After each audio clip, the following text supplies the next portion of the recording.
Okay, if we've got a monitor over in zone 1, we're ready to start. Yes. Thank you very much. My name is Maria Nicholas Kelly. I'm from Tacoma, Washington. And my husband and I have rather different investment approaches. And in 1988, he bought me one share of Berkshire so that I could learn something about investing. We both started about that same time, and he has chosen to invest in, let's say, about 40 different stocks and buying and selling, and doing rather well for us, frankly.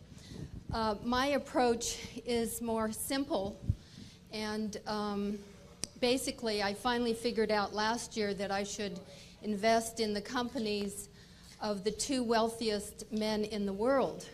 So I decided we should buy monthly more Berkshire and Microsoft. So then this year, and so we've been able to do that. This year we read in your report that Berkshire is selling at a price at which Charlie and I would not consider buying it.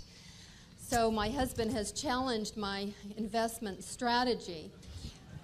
I know that you are an honest man, and while you may not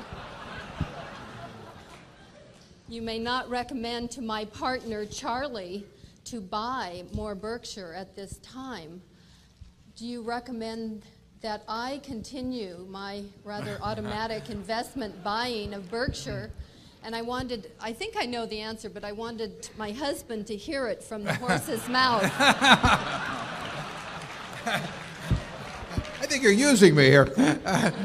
What? Well, we don't recommend selling it, but we don't recommend buying it either. We are neutral on that subject, and I hope you continue to be in with the 2 wealthiest guys. I like the other fellow too. Thank you. Yeah.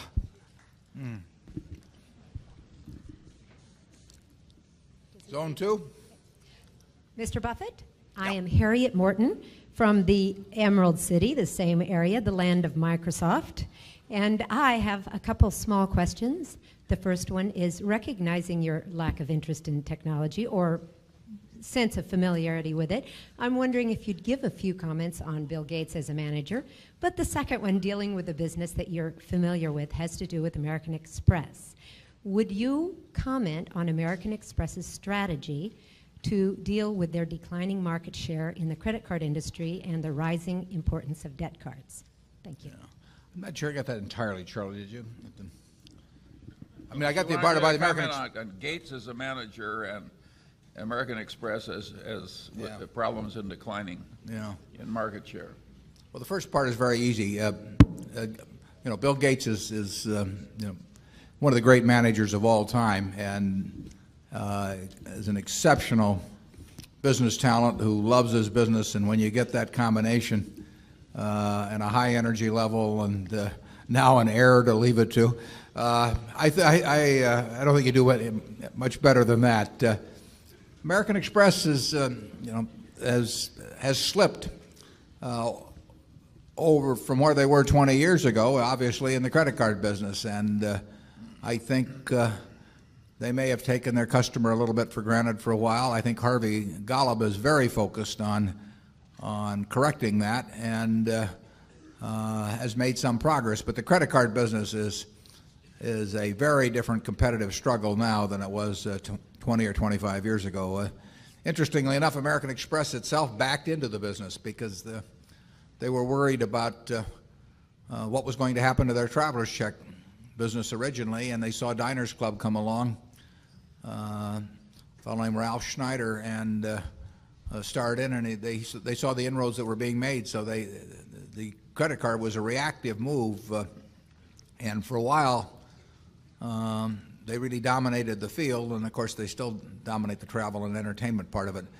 But credit cards are going to be a very competitive business over time, and you need to establish, or American Express needs to establish special value for its card in some way, or it gets more commodity-like. It's not an easy business, but they've got a strong franchise. It is not what it was 20 years ago relative to the competition. Zone 3. Good afternoon. My name is John Weaver. I'm a shareholder from Bellingham, Washington. You have discussed what a wonderful business is. One of the criteria is in your acquisition page 23 of your annual report is management. Could you discuss how you decide what good management is and how you decide whether you have a good manager? The really great business is one that doesn't require good management. I mean, that's a terrific business. And the poor business is one that can only succeed or even survive with great management. And but we look for people that know their businesses, love their businesses, love their shareholders, want to treat them as partners, and we still look to the underlying business. Though if we have somebody that we think is extraordinary, but they're locked into one of those terrible businesses, because we've been in some terrible businesses, and you know, the best thing you can do probably is get out of it and get into something else. But there's an enormous difference, frankly. There's an enormous difference in the talent of American business managers. The CEOs of the Fortune 500 are not selected like 500 members of the American Olympic track and field team, and it is not the same process, and you do not have the uniformity of top quality that you get with the American Olympic team in any sport. You do not get that in top management in American business. You get some very able people, some terrific people, like a Bill Gates that we just mentioned, but you get a lot of mediocrity too. And the test, I think, in some cases that it's fairly identifiable who has done an extraordinary job. And we like people that have batted 350 or 360 in terms of predicting that they're going to bat over 300 in the future. And some guy says, you know, I batted 127 last year, but I've got a new bat or a new batting coach. You know, some management consultant has come in and told them how to do it, supposedly. We're very suspicious of that. So we don't like banjo hitters who suddenly proclaim that they can become power hitters, and then we try to figure out what their attitude is toward shareholders, and that isn't uniform either throughout corporate America. It's far from uniform. We still want them to be in a good business, though. I would emphasize that, and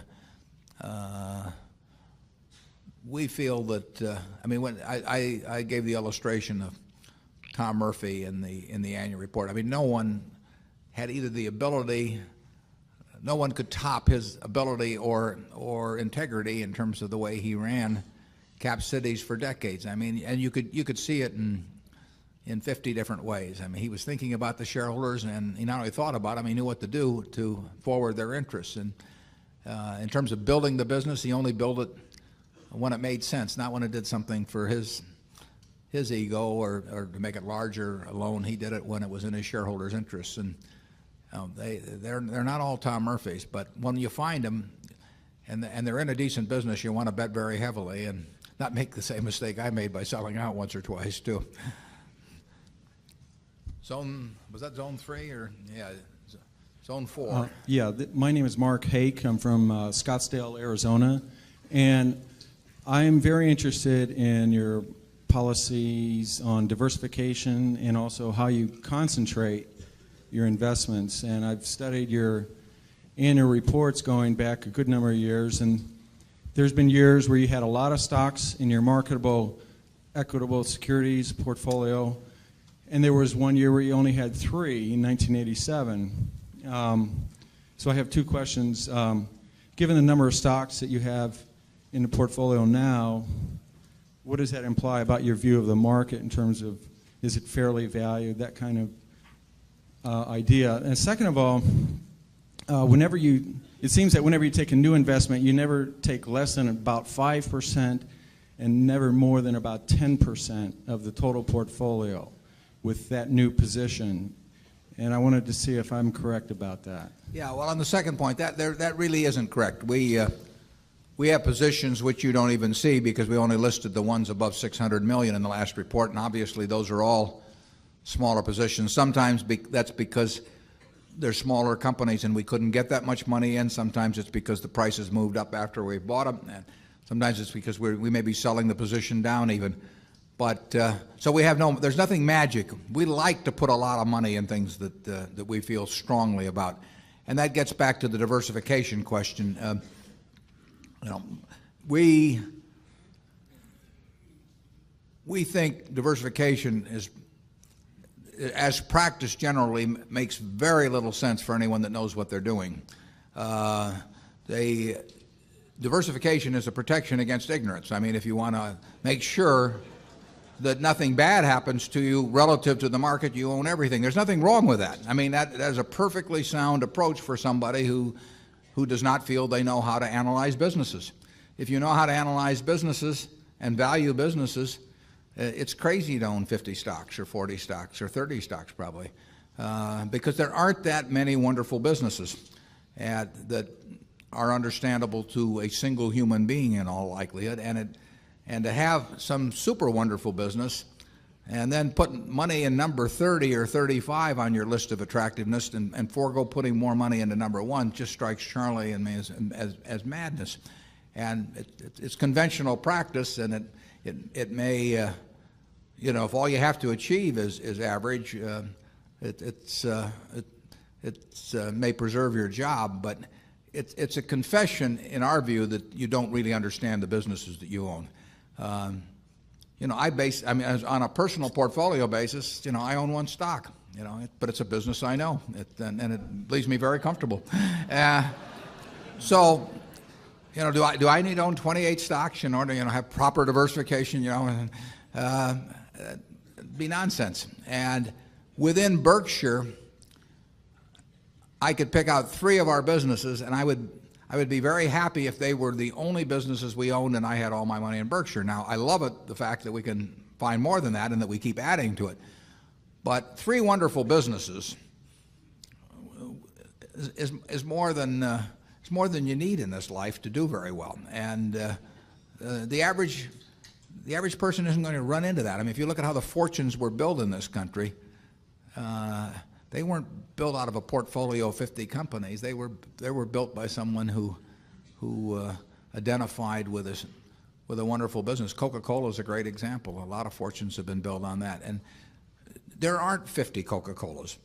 There aren't 20. If there were, it'd be fine. We could all go out and diversify like crazy among that group and get results that would be equal to owning the really wonderful one. But you're not going to find it. And the truth is, you don't need it. I mean, if you have a really wonderful business, is very well protected against the vicissitudes of the economy over time and the competition. I mean, we're talking about businesses that are resistant to effective competition, and 3 of those will be better than 100 average businesses, and they'll be safer, incidentally. I mean, there is less risk in owning 3 easy-to-identify wonderful businesses than there is in owning 50 well-known big businesses. And it's amazing what has been taught over the years in finance classes about that. But I can assure you that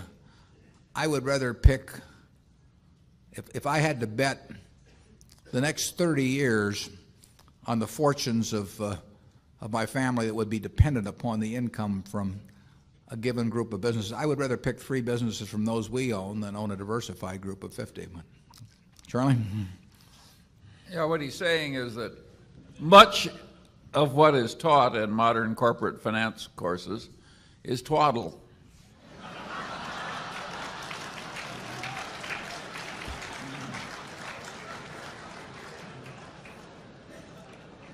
Do you want to elaborate on that, Charlie?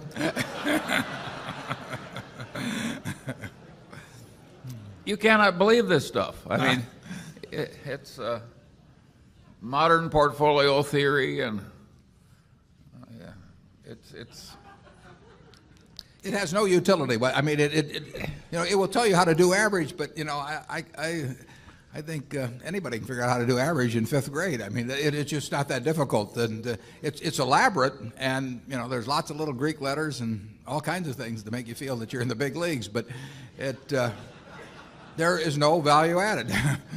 I have great difficulty with it because I am something of a student of dementia, and I have We hang around a lot and together. I can ordinarily classify dementia, on some theory structure of models, but the modern portfolio theory, it involves a type of dementia I just can't even classify. No. Something very strange is going on. Yeah. If you find three wonderful businesses in your life, you'll get very rich. And if you understand them, bad things aren't going to happen to those three. I mean, that's the characteristic of it. By the way, maybe that's the reason there's so much dementia. If you believe what Warren said, you could teach the whole course in about a week. Yeah.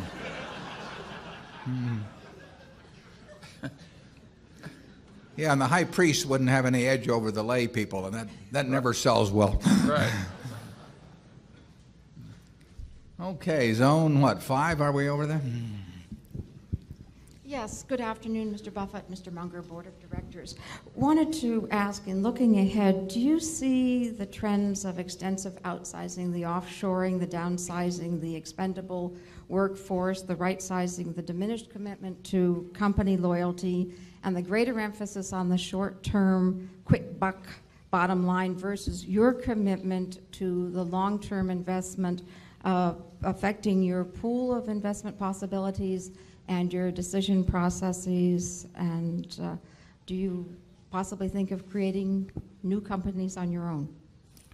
Well, I think that the trends you talk about, or the attention devoted to them, could have some effect just in terms of how the public and Congress may feel toward business. Historically, every industry at all times is interested in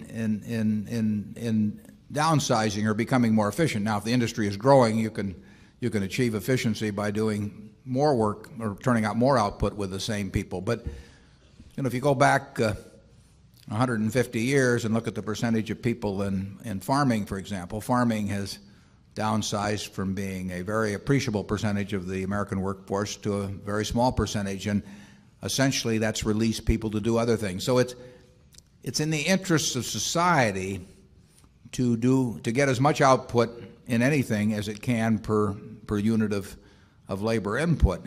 It's very difficult on the individual involved, and it's no fun. I guess it's no fun being a horse when the tractor comes along, or a blacksmith, and when the car comes along. But so I don't quarrel with the activities. I quarrel sometimes with how it's done, and I do think there's been a certain lack of, in certain cases, some empathy or sensitivity in terms of the way it's being done. You should try to make your businesses more efficient. We hope we're not in businesses that will require us to lay off people over time, because we hope that physical output grows and that we become more productive and can keep the same number of people to get greater output. Dexter Shoe has done a great job of that over time. They've become more and more productive, but they've sold more shoes instead of selling the same number of shoes and letting people go. But sometimes industry trends, I mean, at World Book we have fewer people than we had a year or two ago, and we don't have any answer to that. Over time we got out of the textile business. I wish we didn't have to, but we did not know how to run a textile company in New England and compete effectively. Like I say, I love avoiding those businesses, and to the extent we can, we will. I mean, Geico is going to add people over time, and I think Berkshire Hathaway is going to add people over time.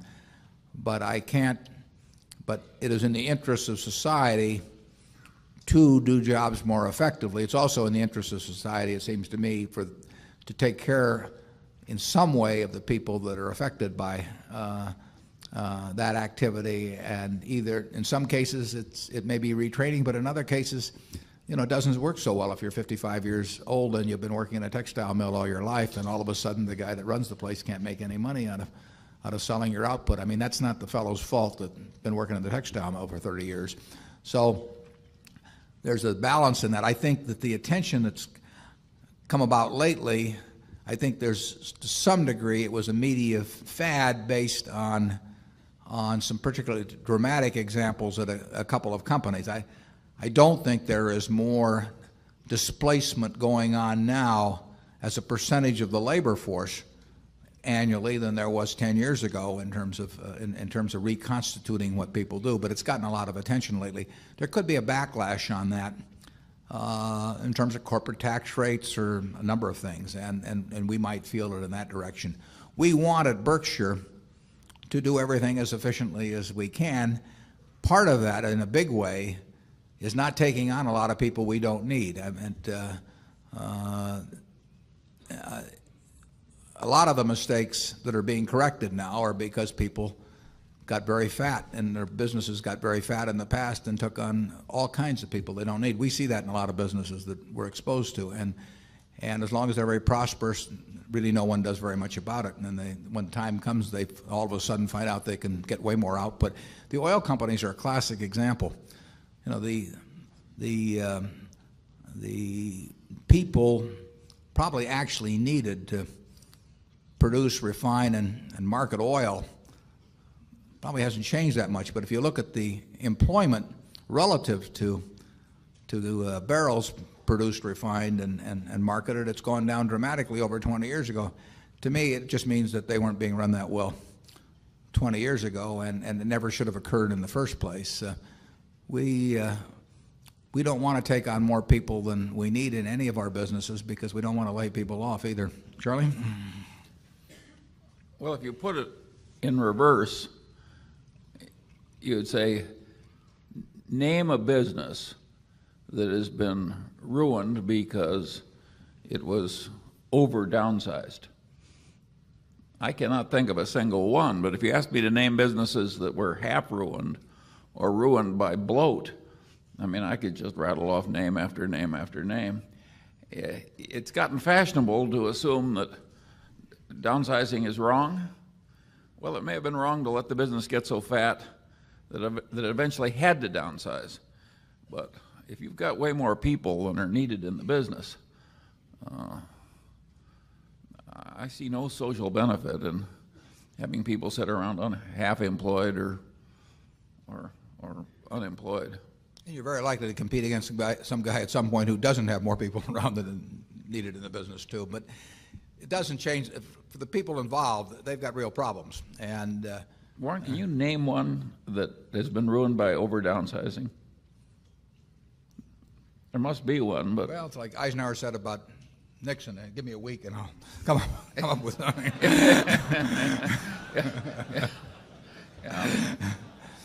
How about Zone 6?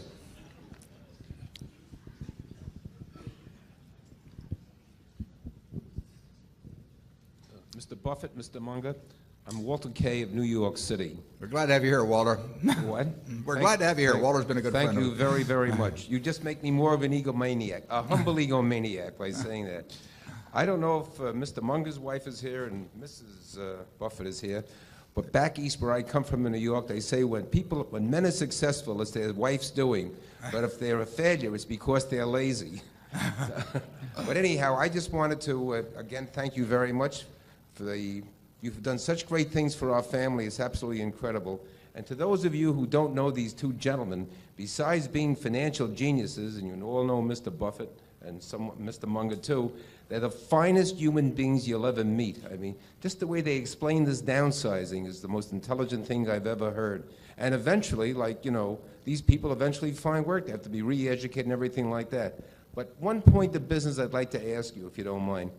I have been noticing that there have been a tremendous amount of new capital going into reinsurance carriers. And I was wondering if you could make a few comments about that, if you think that will affect the reinsurance business, have any effect on the insurance business in general, because as you know better than I, we're still in a very soft market, and there isn't a month that goes by that I don't hear of some new reinsurance carrier, whether in Bermuda or London or somewhere. Thank you. Okay. Walter knows more about insurance than I do, but I'll nevertheless comment on that.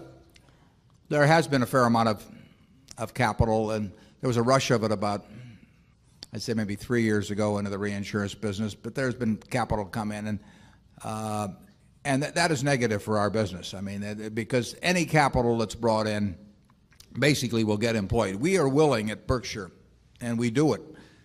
We are willing to sit on the sidelines in the reinsurance business. We'll offer quotes, but somebody that will cut those prices substantially if they've got a lot of capital and want to keep busy. And if you've got a lot of capital in this business, or if you attracted a lot of capital, you will do something. You might like to do something smart, but if need be, you'll do something dumb. You'll rationalize it so you think it's smart, but you will do it. You won't just sit there and write to shareholders at the end of the year and said, you know, we asked you for $300 million last year, and we'd like to report that it's all safely in a bank account at Citicorp. It just doesn't work that way.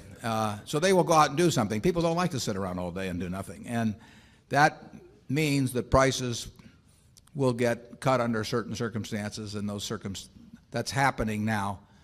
We will, at Berkshire, we do have a rule about downsizing on that, and we have promised people at all of our insurance operations that we will never have layoffs because of a drop in volume. We do not want the people who run our insurance business to feel they have to write X dollars in order to keep everybody there. We can afford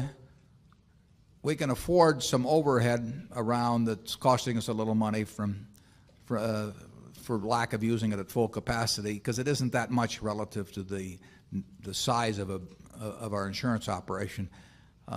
What we can't afford are people feeling some internal compulsion to keep writing business in order to keep their jobs. So we have a strong policy on that, and if the business falls away in terms of price, we won't be doing business, but we will be around to do business in a big way when the circumstances reverse. They reversed in the casualty business for a while in 1985 or thereabouts, and we did a terrific amount of business. They reversed in catastrophe reinsurance 4 or 5 years ago, and we became very active in that. And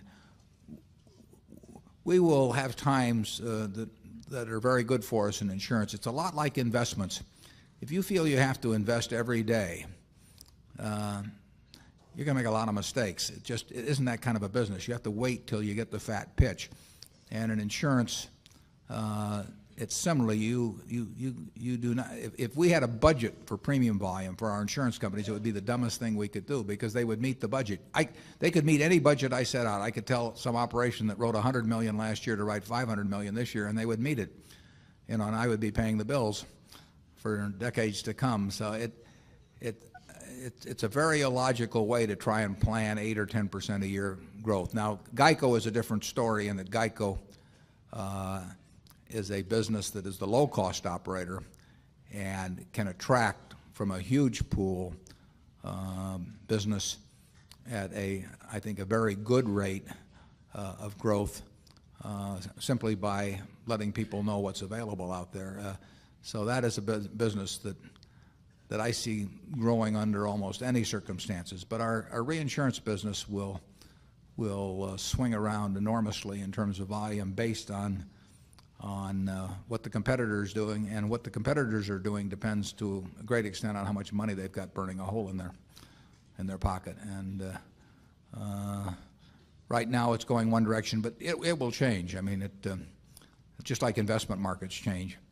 You know, I've been through at least a half a dozen periods where people think, you know, they're never going to get a chance to buy securities at intelligent prices, and it always changes. And in the insurance business, people that misprice their policies will pay the price for it, and the world will still need insurance, and we will still be there. Zone 7? Oh, we don't have any. I guess we have everybody in here now, so we'll go back to Zone 1. Mr. Buffett, salutations from Portugal. I am from Portugal. My name is Herculano Furtado. I have been the shareholder of your company since it was traded on the NASDAQ. And I hold the shares and went on accumulating year after year. whenever funds were available and were at my disposal. Now, a little bit about my history. As a student, I am from India. I was born in India, of Indian parentage, and my parents were very modest and could not afford me higher education. I started my school. I think maybe you better just get to the question, though, if you will, please. Yeah. And then started writing insurance, life insurance for a company which was a subsidiary of American Life. My question now is this. I am now living in Portugal, and I see that the European market is developing, and Berkshire Hathaway is having a very big slice of insurance investments. They don't seem to be operating in the new markets that are emerging in Europe, and as well as in countries like India or the Pacific area, where the two-thirds of human beings are living. Is there a policy or a plan on the part of Berkshire Hathaway to diversify and internationalize their insurance business? This is my only question. Thank you. The reinsurance business of Berkshire Hathaway is totally international. I mean, we deal with risks all over the world. We deal with companies all over the world, and that's the nature of the reinsurance business generally, although there might be some that would be more specialized to this country. But we are quite willing to take on risks around the world, although they have to be risks with a large premium. I mean, that's the nature of our reinsurance business. We're not in the retail end of the business, but we do that worldwide, and we'll continue to do that worldwide because there are huge risks that exist for primary insurers around the world, and they need somebody to lay them off on. Now, whether they will pay the proper price is another question, and it may be a little more difficult in a few jurisdictions to do business than others, but that's an international operation. GEICO has 2.5% of the U.S. auto market, and we have about 2.5 million policyholders. There are over 100 million in the country, and there is such an opportunity here that it would be diversionary to go into other countries with GEICO. There's been a firm that was very successful over in England that introduced a somewhat GEICO-like operation about 10 years ago, and they did very well.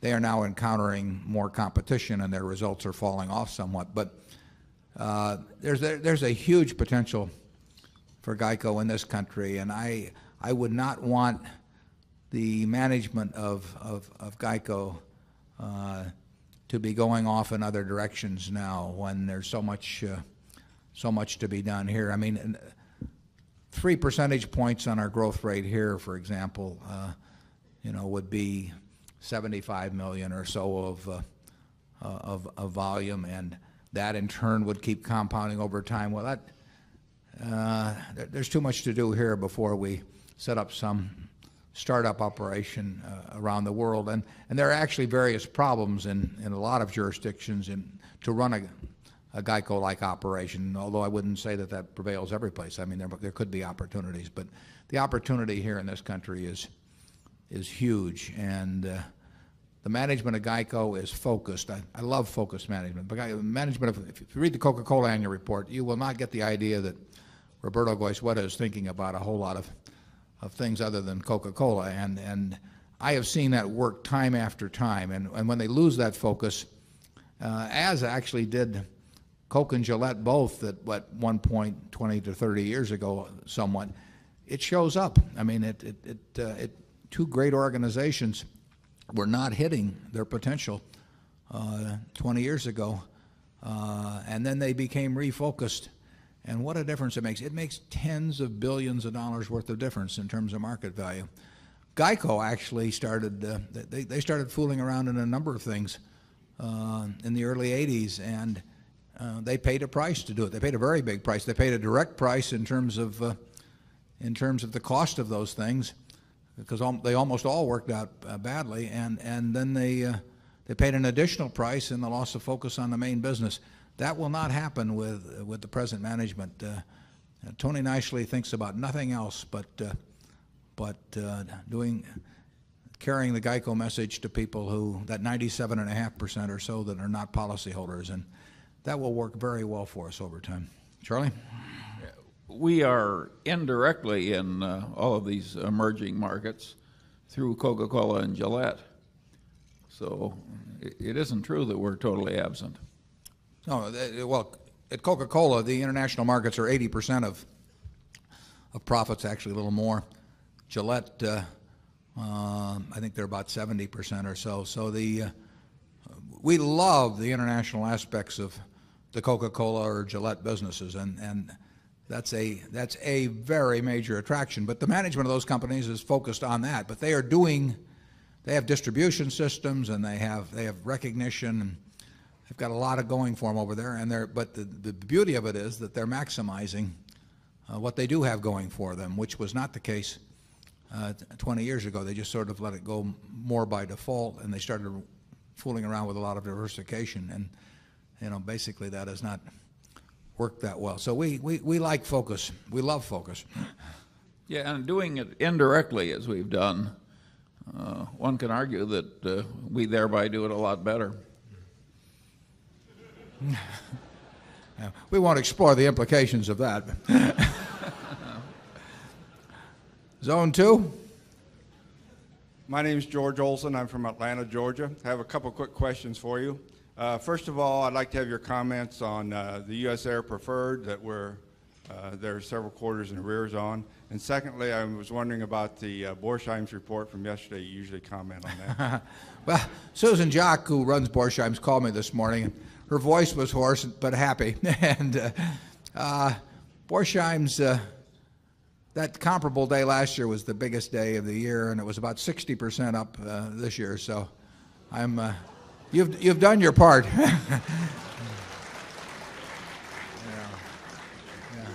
We are starting a new custom at Berkshire Hathaway's annual meetings.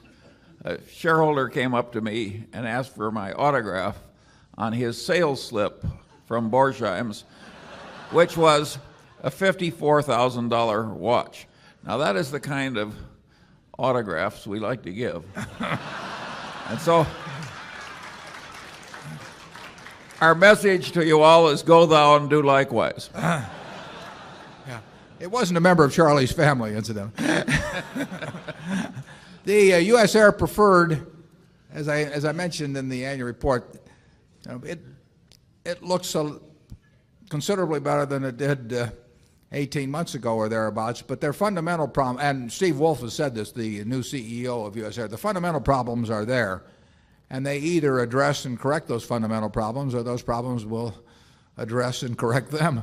And their costs are out of line. Their costs are those that are relics of a regulated, protected environment, and they are not in a regulated, protected environment. And so far, they have not had any great success in correcting the situation. Knowing Mr. Wolf, I'm sure he is, focused entirely on getting that changed, and he will need to get it changed. And his record has been pretty successful at that. So we're a lot better off with our U.S. Air Preferred than we were 18 months ago, but it still is a mistake I made, and we would have been a lot better off if I'd just, as Charlie says, gone out to a bar that night instead. You got any comments, Charlie? Yes, sir. He doesn't want to comment. It may sound like it's his deal, but it's plainly worth a lot more than it was last year.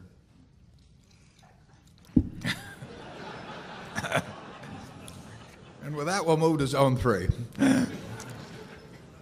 Hi, David Winters, Mountain Lakes, New Jersey. Without ruining my fun, could you give me a few hints about how I should think about calculating the intrinsic value of the insurance businesses?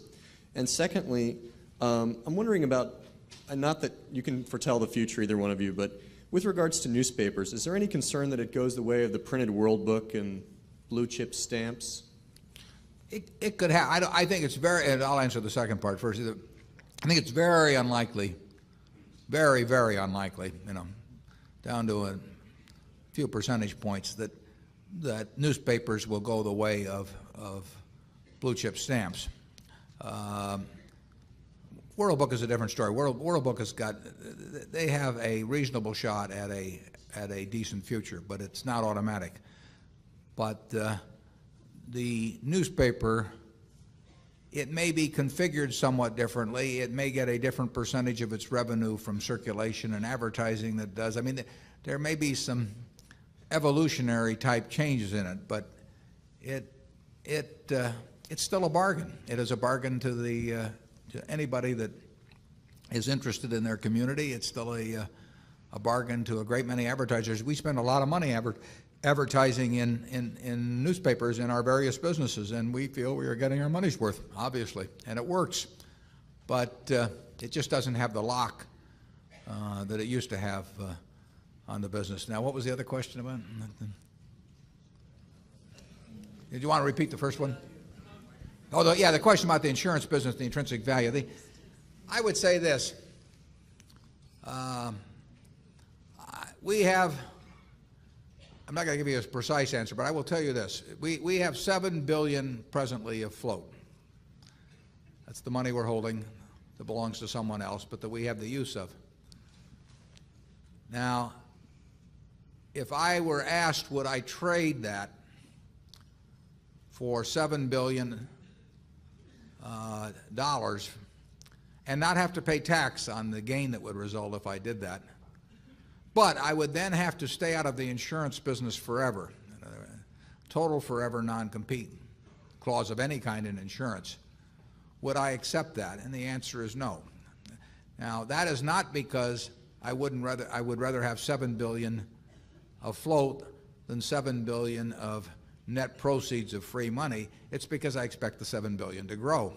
And if I'd made that trade that I'm just suggesting now, if I'd made that 27 years ago and said, will you take $17 million for the float you have, no tax to be paid, the float for which you just paid $8.7 million when we bought the companies, and gotten out of the insurance business, I might have said yes in those days. But it you would have. Yeah. Yeah. No, yeah. He keeps learning. That's one of his tricks. Oh, no. Yeah. That's probably true in this case. I'm not sure about other cases, but it would have been a terrible mistake. It would have been a mistake to do it 10 or 12 years ago with $300 million. It is not worth $7 billion to us to forego being in the insurance business for forever at Berkshire Hathaway, even though it would all be, if it were non-taxed profit, so we got the full $7 billion, pure addition to equity, we would not take it, and we wouldn't even think about it very long. So, as Charlie says, that is not the answer that we would have given some time back, but it's a very valuable business. It has to be run right. I mean, GEICO has to be run right.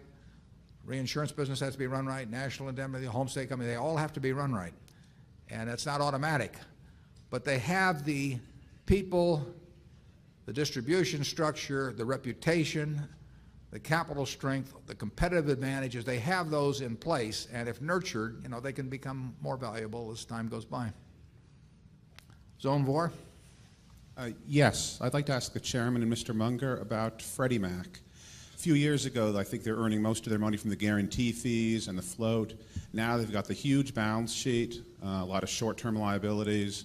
Do you think it's a more risky business now, and that the spread might go away in some, less than foreseen event? Charlie, I think he aimed that one at you. It's probably slightly more risky, but I don't think they're taking horrible risks. It's still a very good business.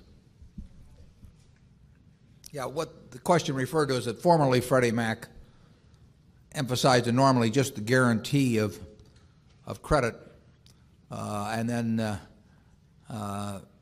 passed all interest rate risk onto the market. Now they've retained for their portfolio a greater percentage of the mortgages that come through their hands. I think they've structured the liabilities quite intelligently to handle what they call in the investment world the convexity problem, but which is that the borrower has the option of calling off the deal tomorrow or retaining it for 30 years, and that is a very disadvantageous contract to enter into if you lend money.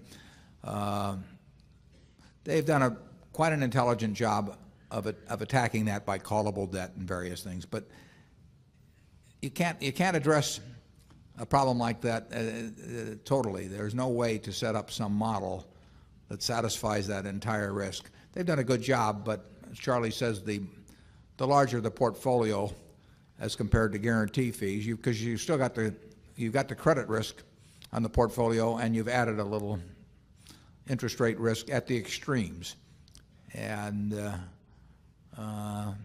it doesn't keep us up nights, but it's a tiny bit riskier than it used to be. Zone 5.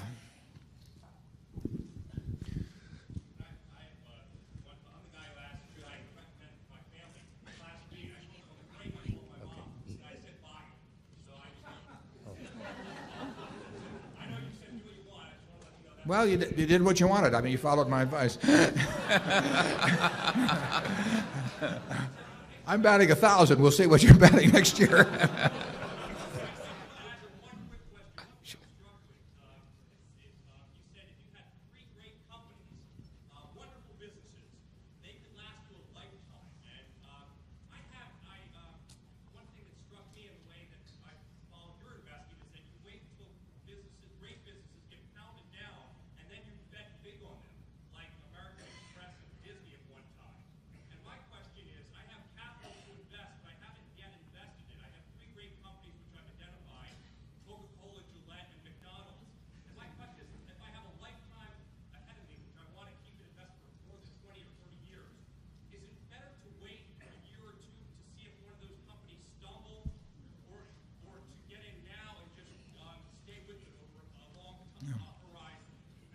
Yeah. Well, I won't comment on the 3 companies that you've named, but in general terms, unless you find the prices of a great company really offensive, if you feel you've identified it, and by definition a great company is one that's going to remain great for 30 years. If it's going to be a great company for 3 years, it ain't a great company. I mean, so you really want to go along with the idea of something that if you were going to take a trip for 20 years, you wouldn't feel bad leaving the money in with no orders with your broker and no power of attorney or anything, and you just go on the trip and you come back and it's going to be a terribly strong company.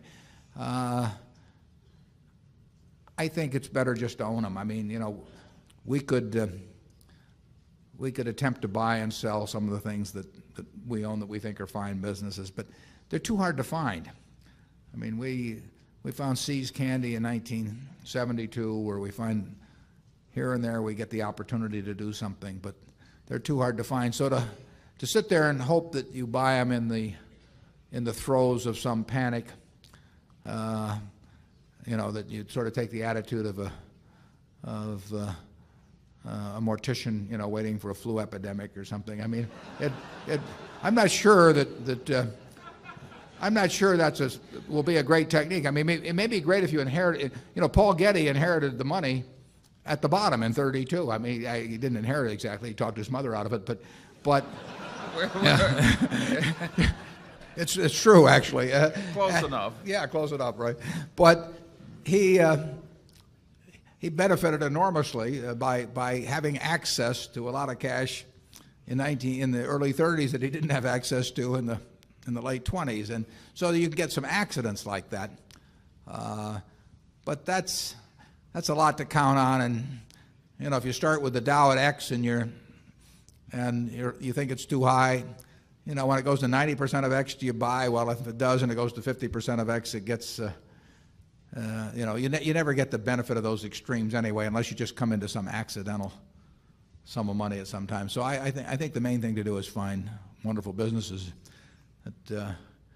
Is Phil Carre here? We got the world. Yeah, there's the hero of investing. Phil, would you stand up?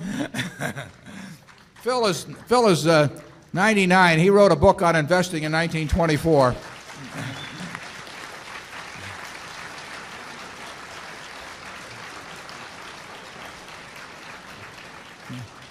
Phil has done awfully well by finding businesses he likes and sticking with them and not worrying too much about what they do day to day. There's going to be I think there's going to be an article in the Wall Street Journal about Phil on May 28th, and I advise you all to read it. And you'll probably learn a lot more with him by coming to this meeting. But it's that approach of buying businesses. I mean, let's just say there was no stock market, and the owner of the best business in whatever your hometown is came to you and said, "Look, you know, my brother just died, and he owned 20% of the business, and I want somebody to go in with me to buy that 20%. And the price looks a little high, maybe, but this is what I think I can get for it. You know, do you want to buy in?"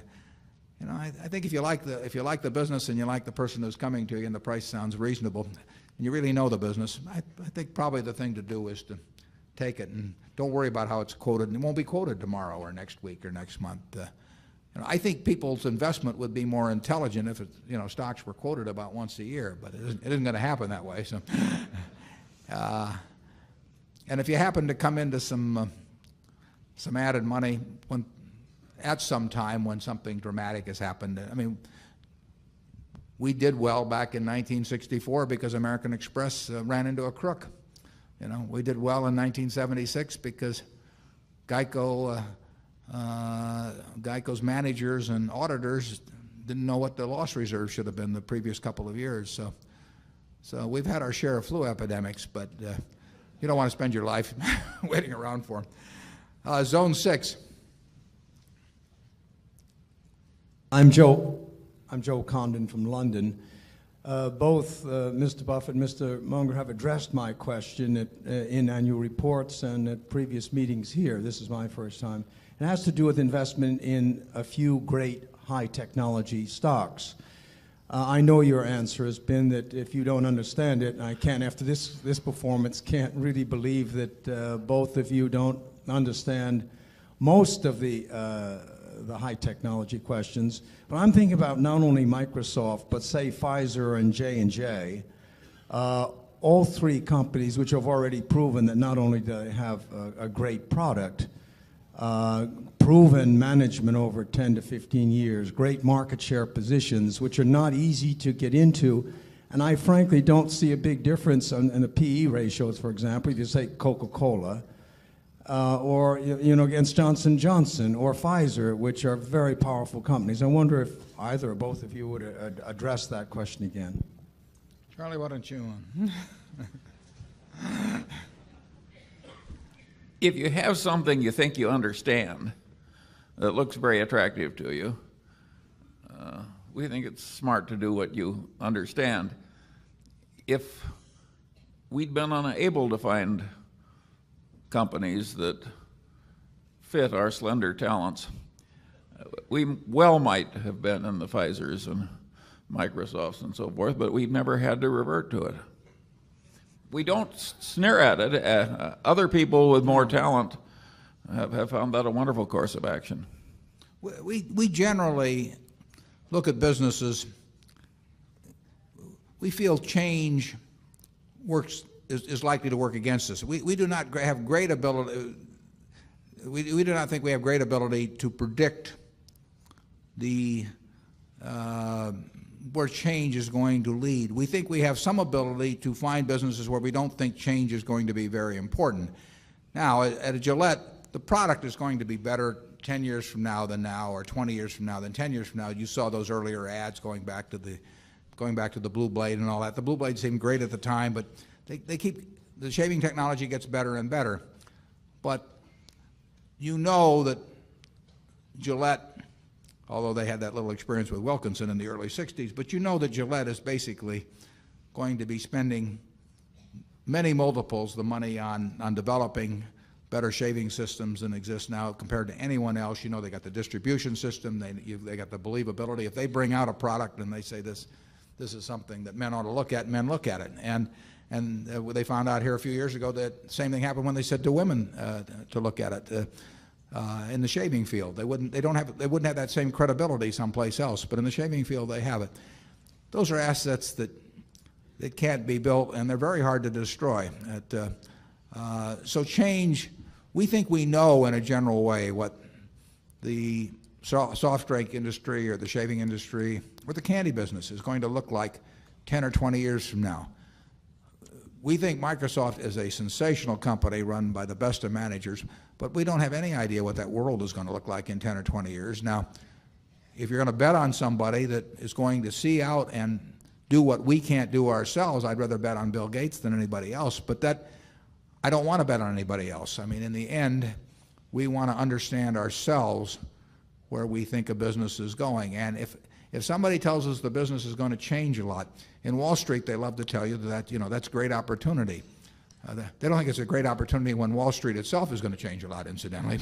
But it's a great opportunity. We don't think it's an opportunity at all. I mean, it scares the hell out of us because we don't know how things are going to change.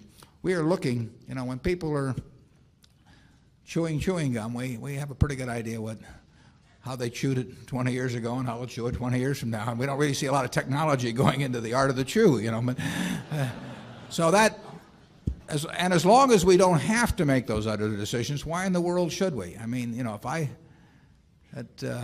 all kinds of things we don't know. And so why go around trying to bet on things we don't know when we can bet on the simple things? Zone 1.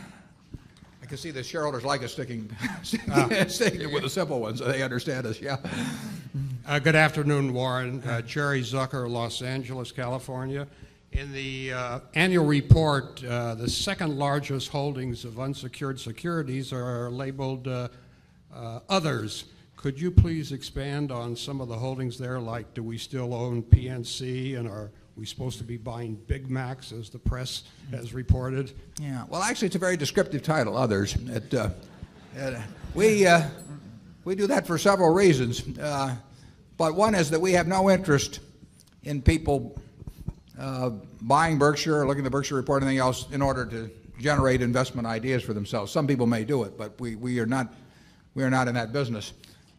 Berkshire Hathaway shareholders are not being paid for that. There's no way it benefits the owners of the company. So we will not disclose in the way of our security holdings more than we feel we have to disclose in order to be fair about things that can be material to the company. And we certainly have no interest in disclosing them to people who essentially want to use the information to try and figure out where our buying power may be subsequently or something of the sort. So we will keep raising the cutoff level, and you may see more and more in others. And I will say this: there's a lot of speculation about what we do in the press, and I'd say about half of it's accurate and about half of it's inaccurate. And again, we leave to you the fun of figuring out which half is right. Yeah, we hope you get a lot for your money in buying a share of Berkshire, but we don't want to act as an investment advisory service. Zone 2. David Coles, Appleton, Wisconsin. Earlier you made reference to the vicissitudes of time. What are the plans to ensure that all the computer systems and companies in which Berkshire has an interest will function correctly with dates of January 1st, the year 2000 and beyond? And what will you do to reassure shareholders that we will not suffer serious business loss or failure due to incorrect handling of these dates by computer systems? Well, actually, I've got a friend that's quite involved in the question of. No, I'm serious about that. The 2000 question with computers, but that's the kind of thing I don't worry about. I mean, I will let the people who run the operating businesses work on that, and I'll work on capital allocation. And I have a feeling one way or another we'll get through it. But that, like I say, there are a lot of things at Berkshire we don't spend a lot of time on a lot of things at headquarters that other companies have whole departments on. and our managers have not let us down. I mean, I must say that we've got a group at one business after another, and they focus on their business, and they mail the money to us in Omaha, and we're all happy. Charlie? I have the feeling that our people will be quite good at keeping the computer systems in order and with backups. I also have the feeling that few companies could handle a big computer snafu better than we could. I have the feeling the Coca-Cola stock would be there, the Gillette stock would be there, the Nebraska Furniture Mart would be full of furniture and know the customers. I don't think a computer crash is going to do us in. You're correct, though, that is a problem for the computer world, but as Charlie says, it'll hit other people a lot harder than it hits us. Most of the things, we try to be in businesses that are fairly simple and that can't get all messed up. And by and large, I think that we've got an unusual portfolio of those. And when it gets to our investees, they're going to worry about those problems themselves. We really worry about allocating money around Berkshire and having the right managers in place.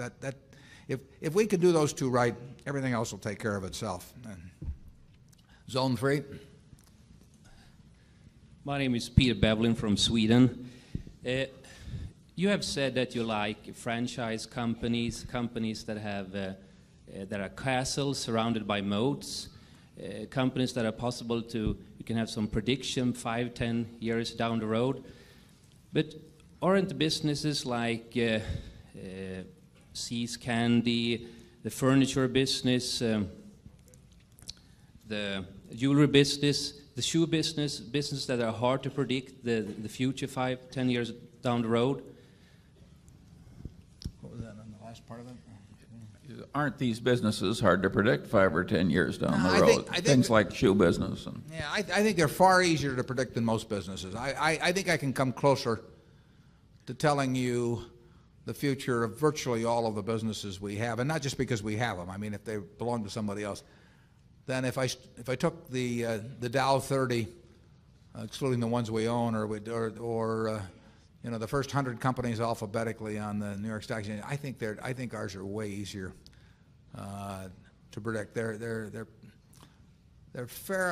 tend to be fundamental things, fairly simple. Rate of change is not fast, so I feel pretty comfortable. I think when you look at Berkshire 5 years from now, the businesses we have now will be performing pretty much as we've anticipated at this time. I hope there are some new ones, and I hope they're big ones, but I don't think that we'll have had lots of surprises in the present one. My guess is we'll have had one surprise. I don't know what it'll be, but I mean, that happens in life, but there won't be a series of them. Whereas if we were to buy, if we owned a base metals business or many retailing businesses I can think of, or an auto business, I'm not sure I'd know where we would stand in the competitive pecking order 5 or 10 years from now. I would not want to try and come in and displace See's Candies, for example, in the business it does, or the Furniture Mart. It's not an easy job. So I don't think you'll get lots of surprises with the present businesses of Berkshire, but the key is developing more of them. Zone 4. My name is Stafford Ordahl. I'm from Morris, New York. I was just wondering if the surprise could be coming from Disney, because it seems to me they've been coasting up until very recently on the efforts of a person that's no longer with the company, Katzenberg, who is one of those rare geniuses like Spielberg that has his finger on the pulse of the American people, and that they don't come along every day, even in Hollywood. Yeah. It might be a very different company now that all of his efforts are, so to speak, out of the pipeline. Yeah. If you finished or? Yes. Yeah.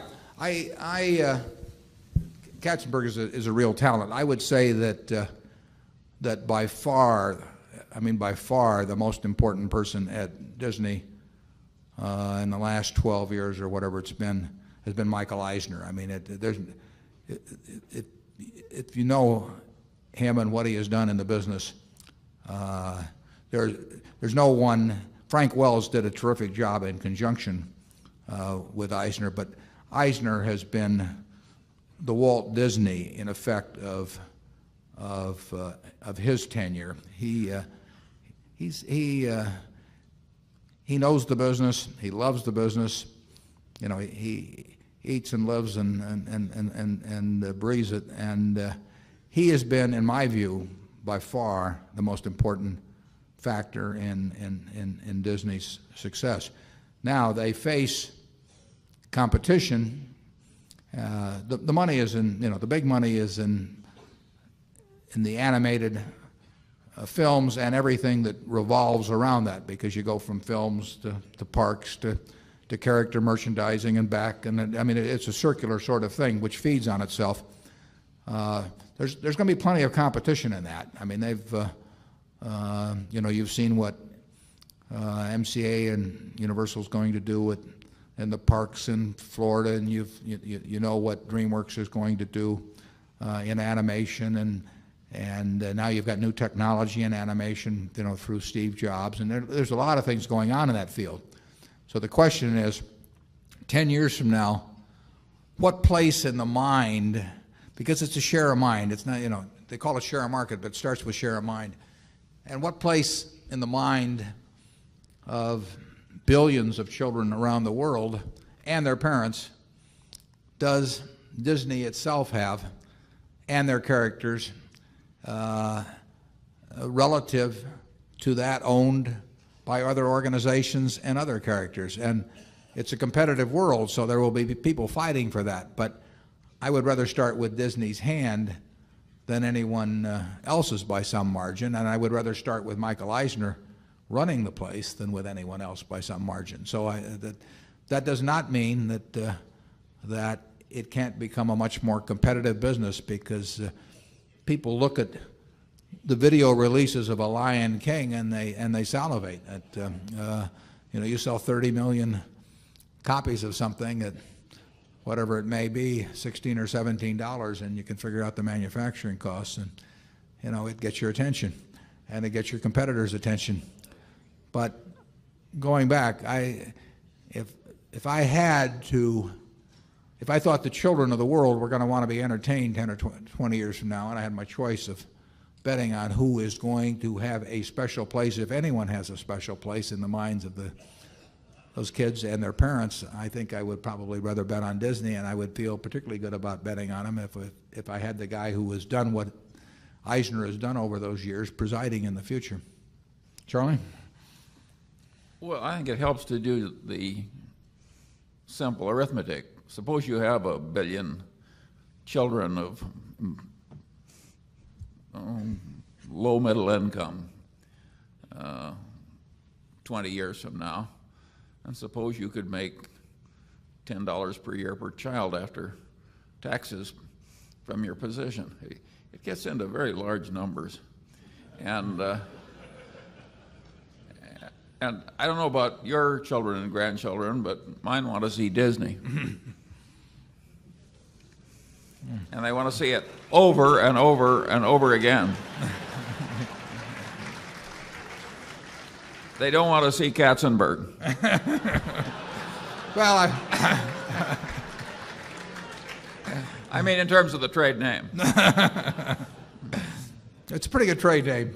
I mean, when you think about names around the world, it's interesting that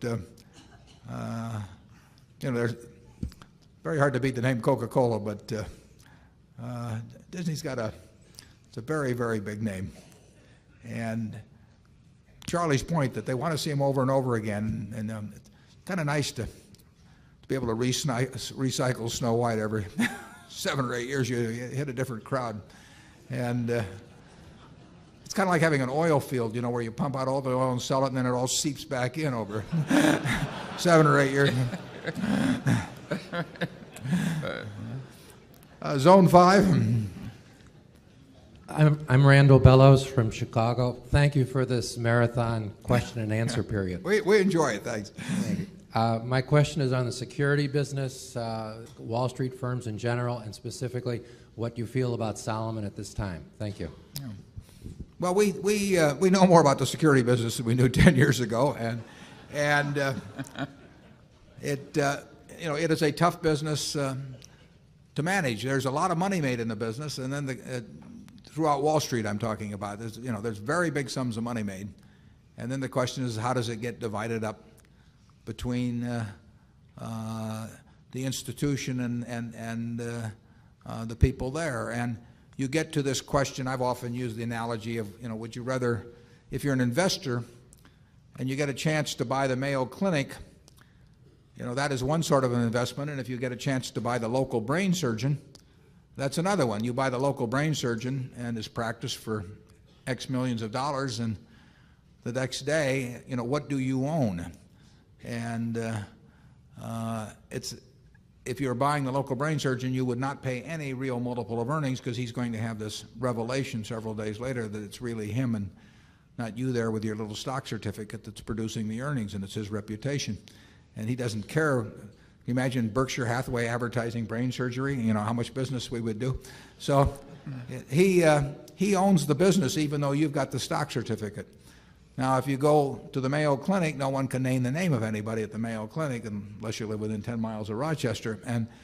And there the institution has the power. Now, it has to keep quality up and do all the things that an institution has to do, but whoever owns the Mayo Clinic has an asset that is independent of the attitude of any one person in the place the next day. Wall Street has a mix of both, and there's some businesses that are more where the value resides more in the institution, and there's some where the value resides more in the individuals.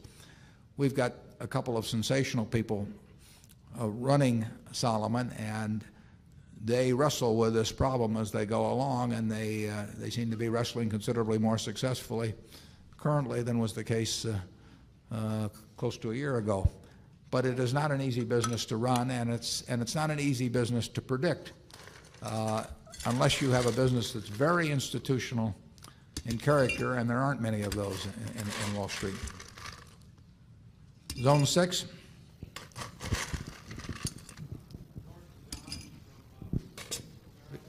Sorry, we got it. The microphone's over here. Yeah, just raise your hand, and the monitor will supply the microphone.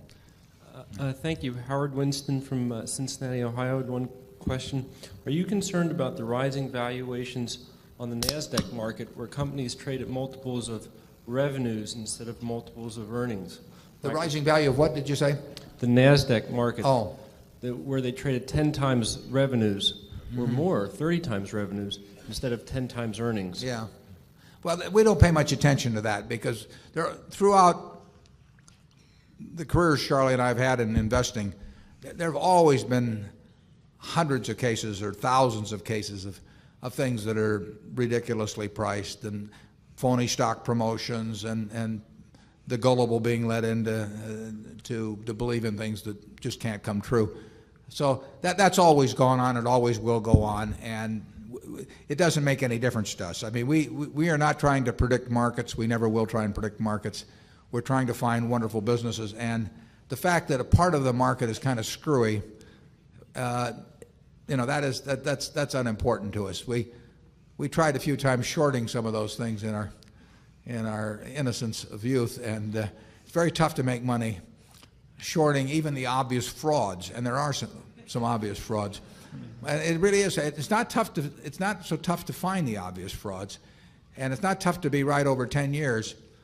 But it's very tough to make money being short them, although we tried a few times way back.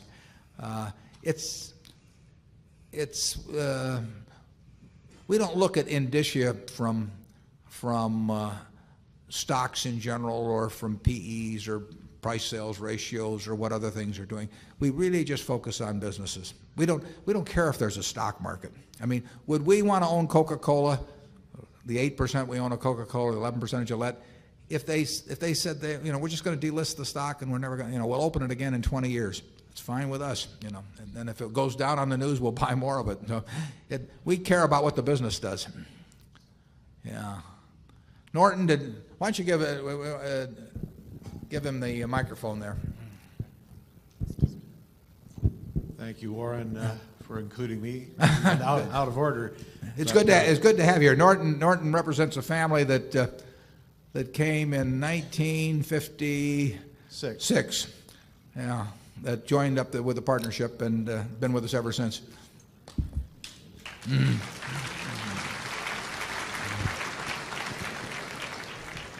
Very, very fortunate connection.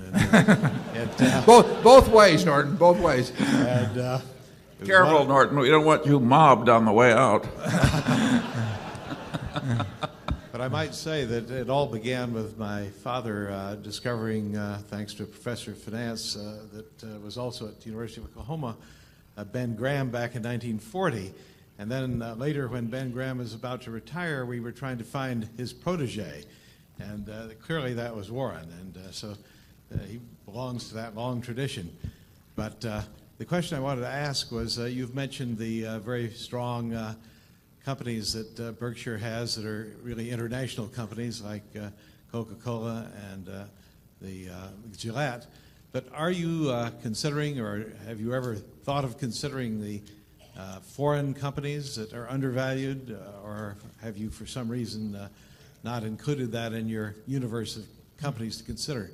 We've looked at companies domiciled in other countries, and we continue to look at companies domiciled in other countries. We wouldn't, we're happy for the U.S. and for Atlanta that Coca-Cola is domiciled in Atlanta, but would we pass on it if it happened to be domiciled in England? No, we'd love it if it were domiciled in England too.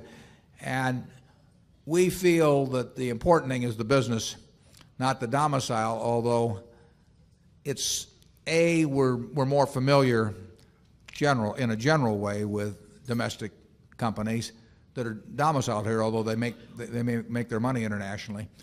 And we feel a tiny bit more comfortable, but for just a tiny bit, in terms of understanding the nuances of taxes and politics and shareholder governance and all of that, in something where we've been reading and thinking about it daily than someplace where we've had a little less experience.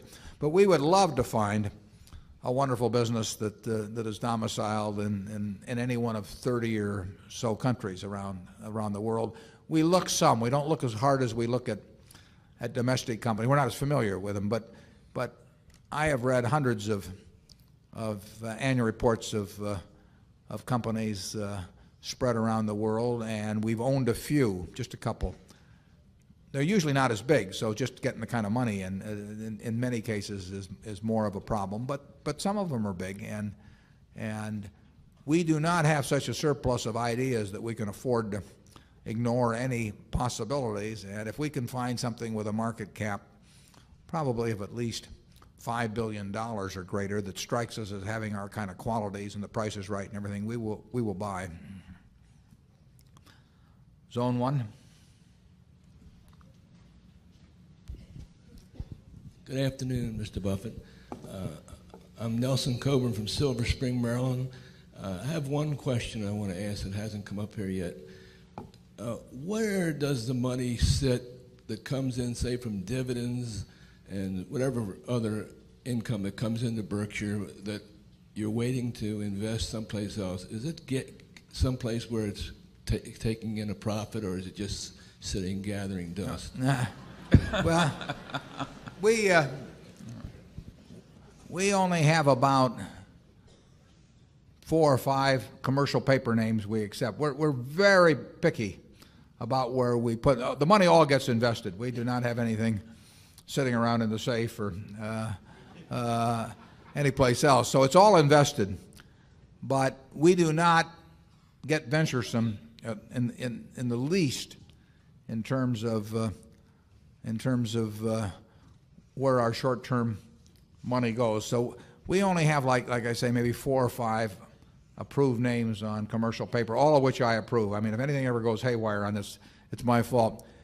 Right now, we have maybe $1 billion and something in relatively short-term treasuries, and we have a little extra in some commercial paper, maybe. But you will never see us reaching for an extra 1/8% on short-term yields. Some of you may remember the fiasco in Penn Central in the commercial paper market, and Penn Central around 1970 or thereabouts was paying 1/4 point, as I remember, more than other commercial paper issuers. And of course, they one day, despite showing a positive net worth, I think of $1.5 billion or so, they said they had a lot of net worth but no cash. Turned out cash was more important, and so they defaulted. Now, the interesting thing about doing that is if you're getting 1/4 point extra, and you came over on the Mayflower and you landed and you said, well, I'm going to apply myself to getting 1/4 point extra on short-term money, and you didn't make any mistake until you got to Penn Central, you would, aside from the compounding aspect, you would be behind at that point. And I don't like a business that you can do right for 300 years and then make one mistake and be behind. So we are very picky about short-term paper, but it is all invested, and when it's large amounts, it probably will be in treasuries. A couple firms use commercial paper we take. Zone 2, please. My name is George Gatti from Zurich, Switzerland. I've got a question with respect to Solomon. Solomon experienced quite a large volatility in profits and even revenues in the past years. What are your views on how this will develop in the future with respect to volatility in profits and revenues? I didn't get 100% of Charlie.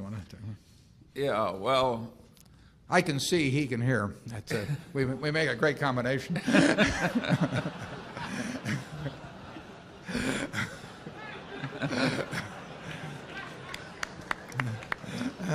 Well, you can see we aren't wasting much around the joint. Solomon's earnings have always been volatile, at least all the time I've been around the place. And I don't think that volatility is likely to disappear. All that said, we very much like the people at Solomon, and they've done a ton of business with Berkshire over the years and in a whole lot of different capacities, and they've done it very well. So we're high on the firm as a customer, and the firms we like as a customer we think maybe other people will like as a customer, and generally we love it, volatile or no. If you at Solomon, as well as other firms of that type, they mark their securities to market, and so that changes in those marks go through earnings daily, actually, but you see them quarterly. Interestingly, if you took Berkshire over the last 30 years and marked to market as we do now for balance sheet purposes, but not for income statement purposes because the rules are different in that case. If you did that, you would see enormous volatility quarter to quarter in Berkshire's figures. You would, I don't think you'd have necessarily seen any down year, but you would have seen swings between a few percent and perhaps 50% or something. So, and if you look quarterly, you'd have seen a number of quarters of losses, and you would have seen some great upsurges too. And the volatility would be extreme if it had all been run through the income account. But accounting convention does not call for running it through the income account in the case of Berkshire, and it does in the case of Solomon. But the nature of their business is volatile earnings. The nature of most Wall Street businesses is going to be volatile earnings. Some may follow policies that tend to make it look a little less volatile than it might actually be even. The real thing that counts is two things, really. I mean, is running it so that the volatility never kills you in any way, and the second is having a decent return on equity over time. And I think that the people the top of Solomon are very focused on that. I think it's illogical for the credit rating agencies to mark down Solomon as much as they do because the earnings are volatile. But they're in a style business, and it's their game. Zone, what was he, zone 3 now? Yeah, zone 3. Yes, I have 3 quick questions. Do you have any formal or informal way where the managements, I know that you don't interfere with the managements of the holdings, but where they can cross-pollinate ideas, for instance, selling World Book through the Geico channel or something like that? I'll answer that right now. There's very, very, very little of that. Maybe once in 2 or 3 years, maybe some idea might strike me as worth passing along. But they're doing fine running their own operations, and we don't do it within Berkshire either. They go their own way. Now they know what businesses we're in, and so they can always go directly to somebody else. But they don't need me to communicate.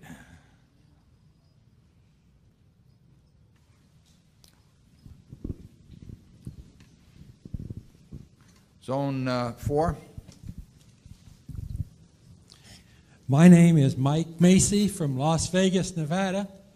My question is this. There have been some recent news articles on the problems at Lloyd's.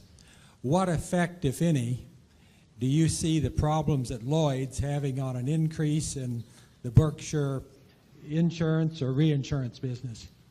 Well, I think probably I think it's fair to say that the problems of Lloyd's have helped us because Lloyd's had a terrific reputation. It was the first stop and usually the last stop for all kinds of unusual risks and large risks 20 years ago, and the fact that they have lost some of their luster in that period has helped us. And we didn't do anything to contribute to it, but it obviously benefits us as a competitor when questions develop about an organization which has been a premier player in the industry. So Berkshire probably possesses more capital than all of Lloyd's put together, and it has established a reputation for being willing to quote on very large risks very quickly and to do exactly what it says.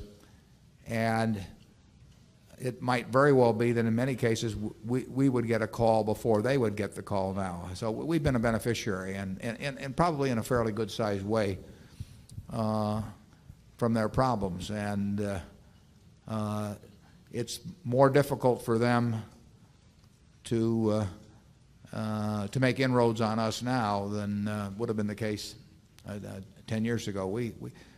We have a, I don't like to lay it on too strong, but we do have a preeminent position in a certain area of really large-scale reinsurance that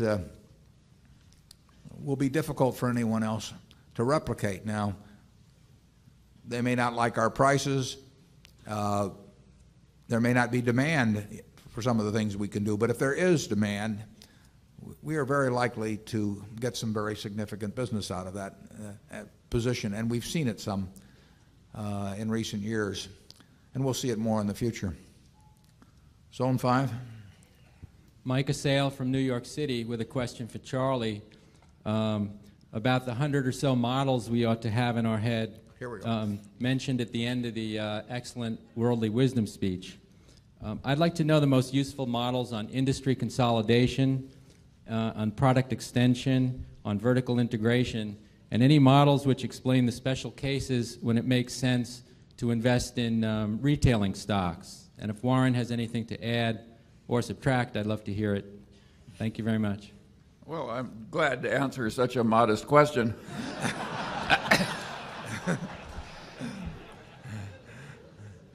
I spoke about having 100 models in your head, but those are all great big models of considerable generality that are useful over and over again. Now you're down into very complex sub-modeling when you get into a separate model for what's going to happen in industrial consolidations and retail and so on. And I'm not up to all those sub-models.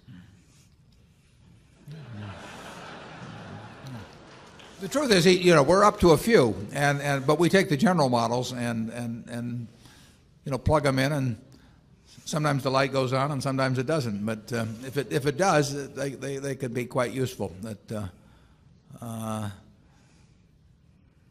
If you focus, you do see repetition of certain business patterns and business behavior. And Wall Street tends to ignore those, incidentally. I mean, Wall Street really doesn't seem to learn for very long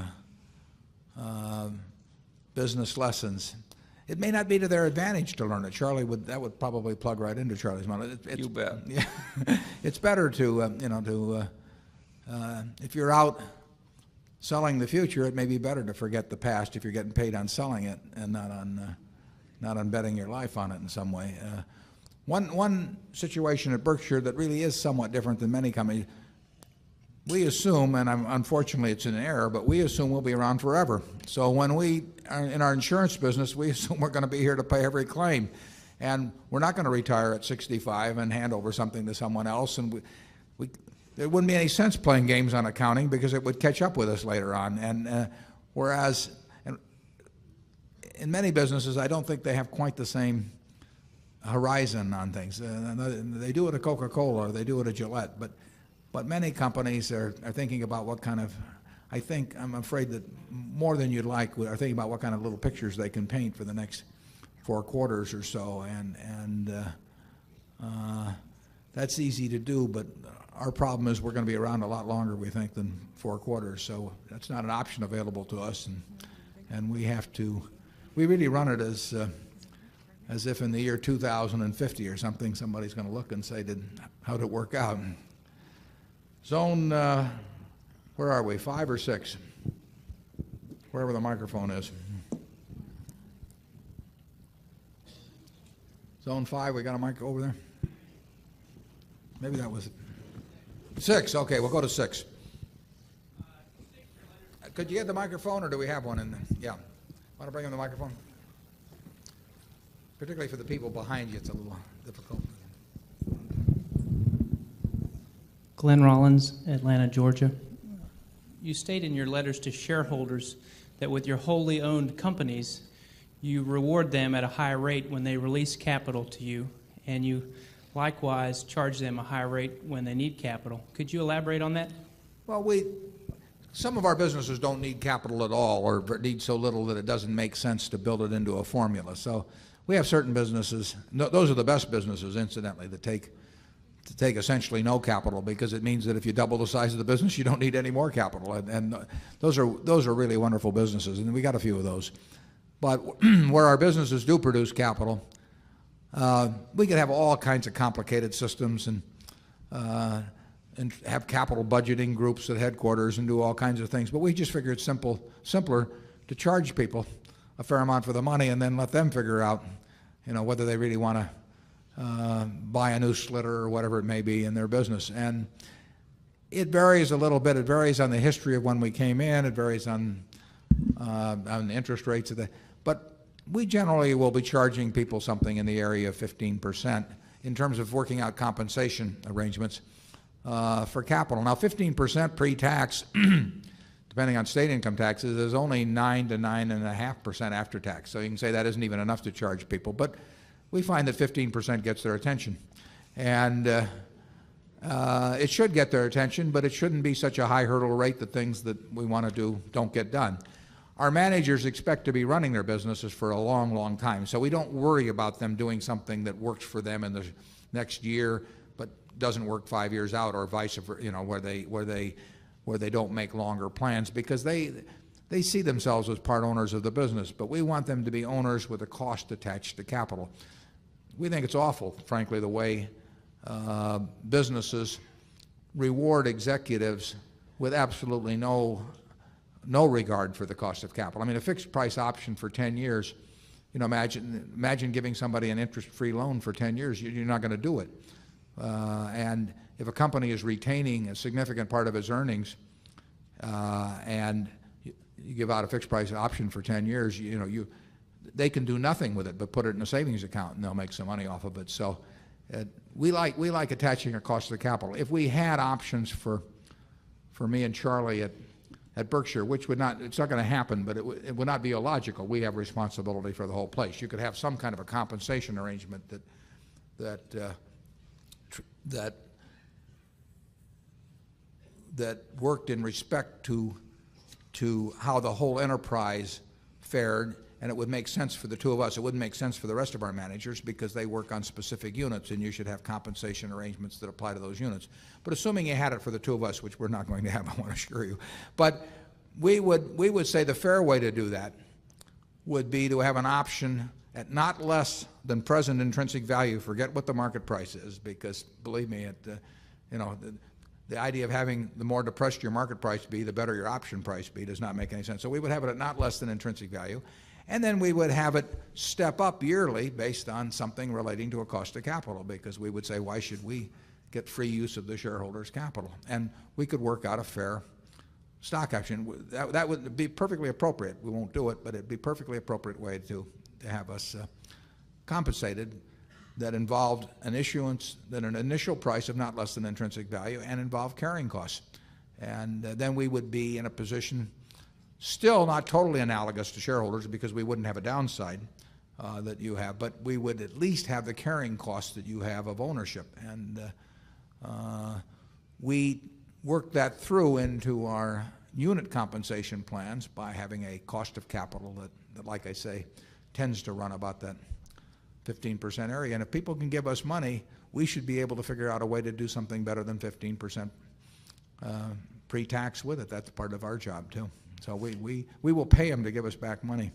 Well, we really invented a more extreme system, and that is the executives can buy Berkshire Hathaway stock in the market for cash.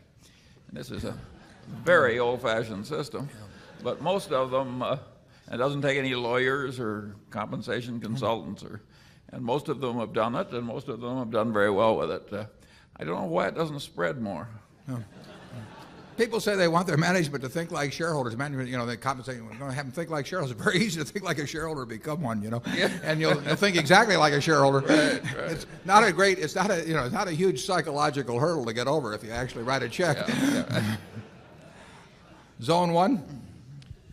John Lichter from Boulder, Colorado. Are there some worthwhile books that you could recommend to us? And secondly, with respect to Eisner and Disney, how would you define Michael Eisner's circle of competence, and are you concerned that he might step outside it?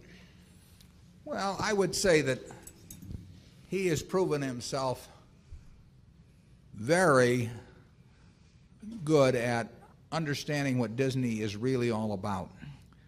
And you can look back to the predecessor management between Walt and Eisner, and they didn't really do much with that if you look at those years. What is special about Disney, and how do you make it more special? And how do you make it more special to more people? I mean, those are the things that you want to manage, and you've got wonderful ingredients to work with when you're working with something like Disney. I mean, one of the advantages we were talking about the Mayo Clinic and brain surgeons. And the nice thing about the mouse is that he doesn't have an agent. I mean, the mouse is yours, and he's not in there renegotiating and every week or every month and saying just look at how much more famous I've become in China, or something. So if you own the mouse, you own the mouse. And Eisner understands all of that very well. I would say he's been very skillful in terms of how he's thought about it. I worry about any manager. It has nothing to do with Michael Eisner, but Charlie and I worry about ourselves in terms of getting out of our circle of competence, and we've done it. It is very tempting, and it's probably part of the human condition in terms of hubris or something, that if you've as Charlie would say, if you're a duck floating on a pond and it's been raining and you're going up in the world, after a while you think it's you and not the rain, that you're some duck. But right. and we all succumb to that a little bit. But I think that I think Disney, Coca-Cola, Gillette, I think those companies are very focused. I think our operating units are very focused, and I think that gives us a huge advantage over the managers that are getting a little bored and decide that they better fool around with this or that to show just how talented they really are. Charlie? Yeah. Eisner is quite creative, and he also distrusts projections. And that is a very good combination to have in the motion picture business. Yeah, Charlie was a lawyer for, 20th century in the old days? Yeah, and he saw a little bit of how Hollywood operated, and it kept us out of buying any motion picture stocks for about 30 years. Every time I go near one, he'd regale me with a few stories of the past. So it's a business where people can trade other people's money for their own significance in their world, and that is a dangerous combination where if I can buy significance in my world with your money, there's no telling what I'll do.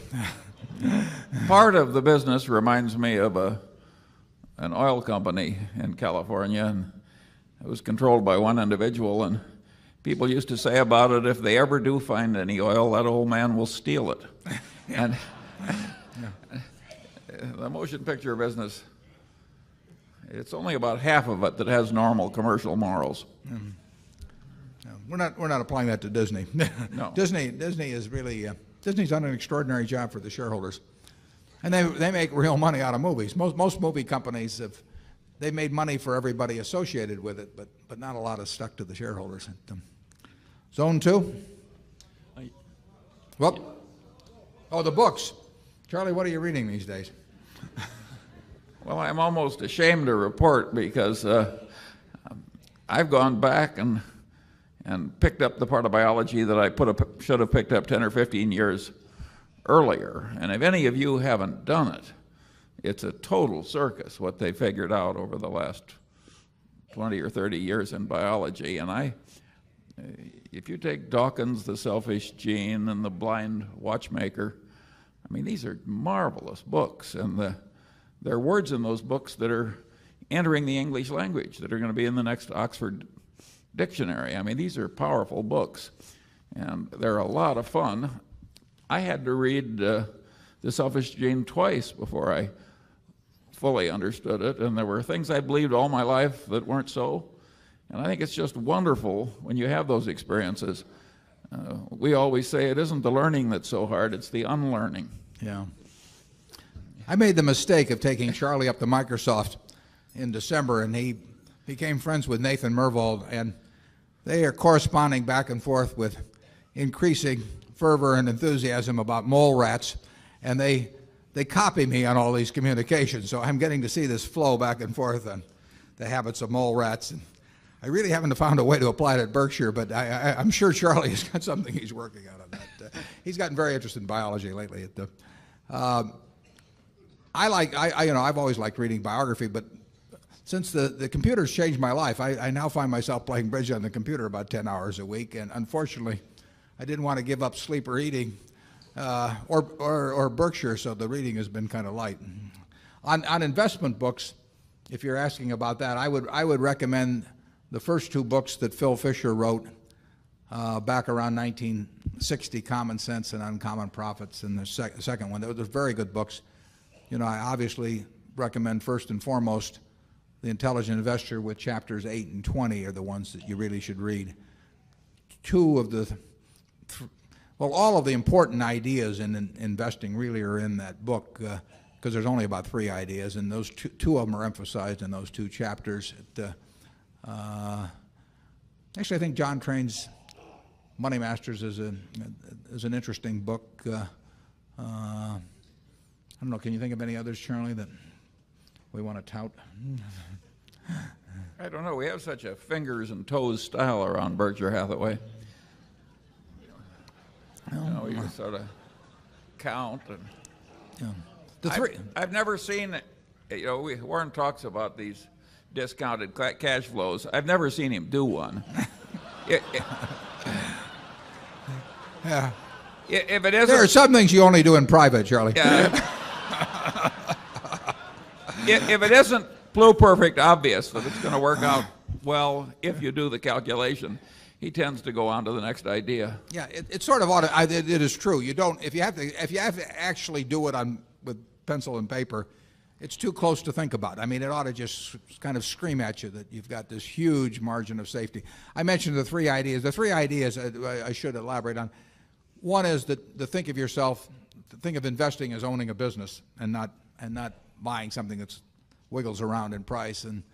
And the second one is your attitude, which ties in with that, the attitude toward the market. That's covered in Chapter 8. And if you have the proper attitude toward market movements, it's an enormous help in securities. And the final chapter is on the margin of safety, which means don't try and drive a 9,800-pound truck over a bridge that says, capacity 10,000 pounds, but go down the road a little bit and find one that says capacity 15,000 pounds. Zone 2? Yes, Chip Tucker, Minneapolis. Mr. Buffett, Mr. Munger, what market share does Berkshire have in Super Cat insurance business? And what's your outlook for both the market growth in that business and the potential market share growth from Berkshire? You answered a related question regarding Geico's auto opportunities. Are there other insurance businesses potentially worth expanding into, or is your focus on Super Cat and auto's opportunity enough? Warren can answer that question a lot better than I can. We don't. There wouldn't be any good market share figures in something like Super Cat. We know that a couple of years, and last year I think too, we had to be the biggest in terms of premium volume. We simply take on so much more than anyone else will, and we were getting the calls on the big risks, $400 million here or something of the sort. We had a quote we put out on $1 billion on the New Madrid fault here a little while ago. Nobody else will be doing that. So we got market share by our willingness to do large volume, by the fact that people knew we would pay subsequently. But we don't. While we know we were the largest, we can't give any precise figures. We also know we're slipping in that now, but that makes no difference to us. We'd only be interested if we were slipping in profitable markets. What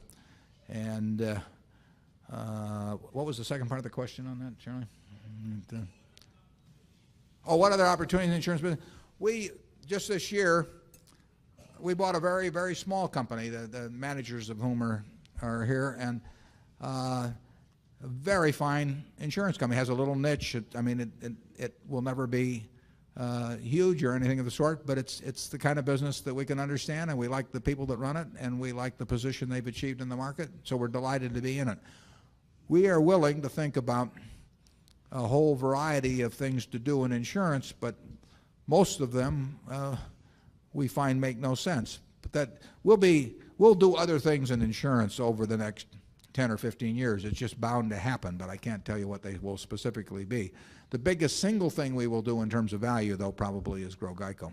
But we will do other things, and who knows what they might be.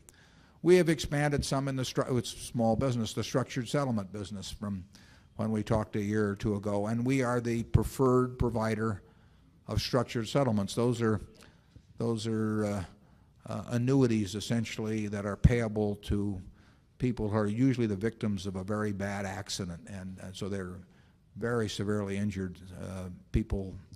The injuries will probably last for life, and so we will be making payments to people who are incapable of earning a living, may incur substantial medical bills for many decades, sometimes 50 or 60 years. Those annuities are provided by our companies to other insurance companies and to these injured people, usually with the approval of the injured person's attorney. And when the advisors to the injured person think who is going to be around in 50 years to pay money to this person who's been incapacitated,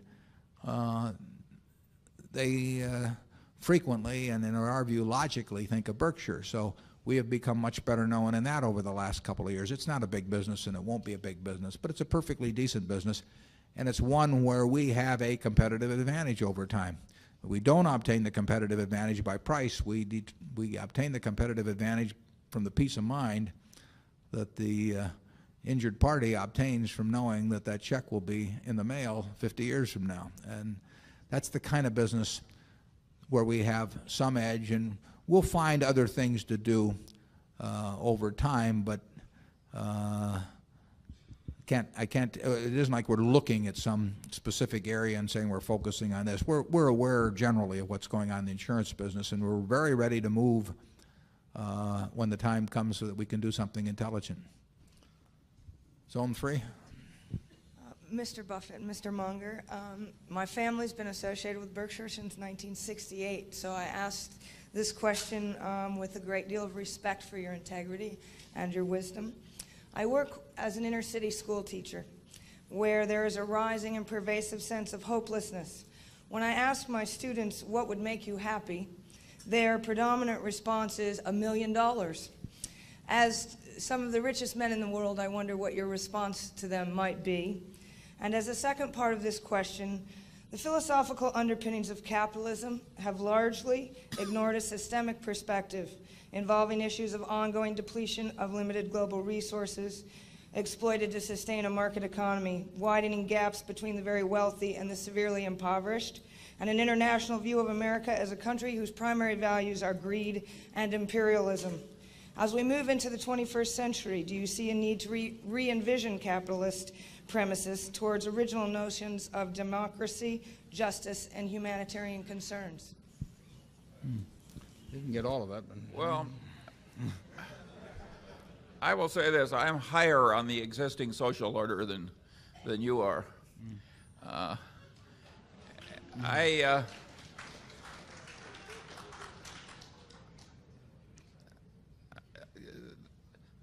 There's always plenty wrong with a social order, and certainly there are places where ours is a lot more broken than it used to be.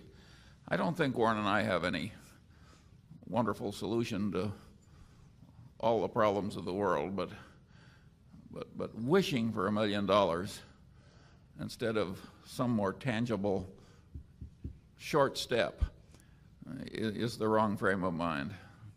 That isn't the way we got our $1 million. Yeah. Well, I don't. Warren might give a different answer, by the way. He's. No, I would agree with the wishing for a job. Makes a lot of sense to me, and figuring out how to get one, and then going from there. But there is, and always has been. That doesn't mean it always should be, but there is a tremendous amount of inequality. What you don't want is an inequality of opportunity. There will be a lot of inequality and inability. A market system like we have turns out what people want. If they want to watch a heavyweight fight and they want to watch Mike Tyson, they're going to pay him $25 million for getting in the ring for a few minutes. And it produces what people like, and it produces in an abundance, and it's done very well in terms of production. It is much better to be in the bottom 20% in this country now than it was 50 years ago, and it's better to be in the bottom 20% of this country than in any other country. But it still isn't very satisfactory. The market system does not reward. It does not reward teachers. It does not reward. It does not reward all kinds of people who do all kinds of useful things in any way comparable to how it will reward entertainers or people who can figure out the value of businesses or athletes or that sort of thing. A market system pays very big for something that will entertain them. People want to be entertained a good bit of the day, and pays better for people that will entertain than educate.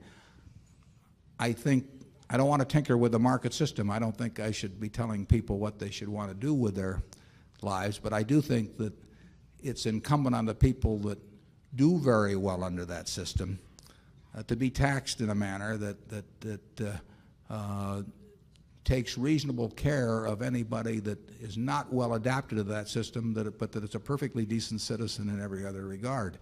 And that is, I don't want to start getting into comparable worth in terms of how I tax, but I do think that somebody like me that happens to just fit this system magnificently, but wouldn't be worth a damn in Bangladesh or someplace, because what I have wouldn't pay off there. Their system would not reward that.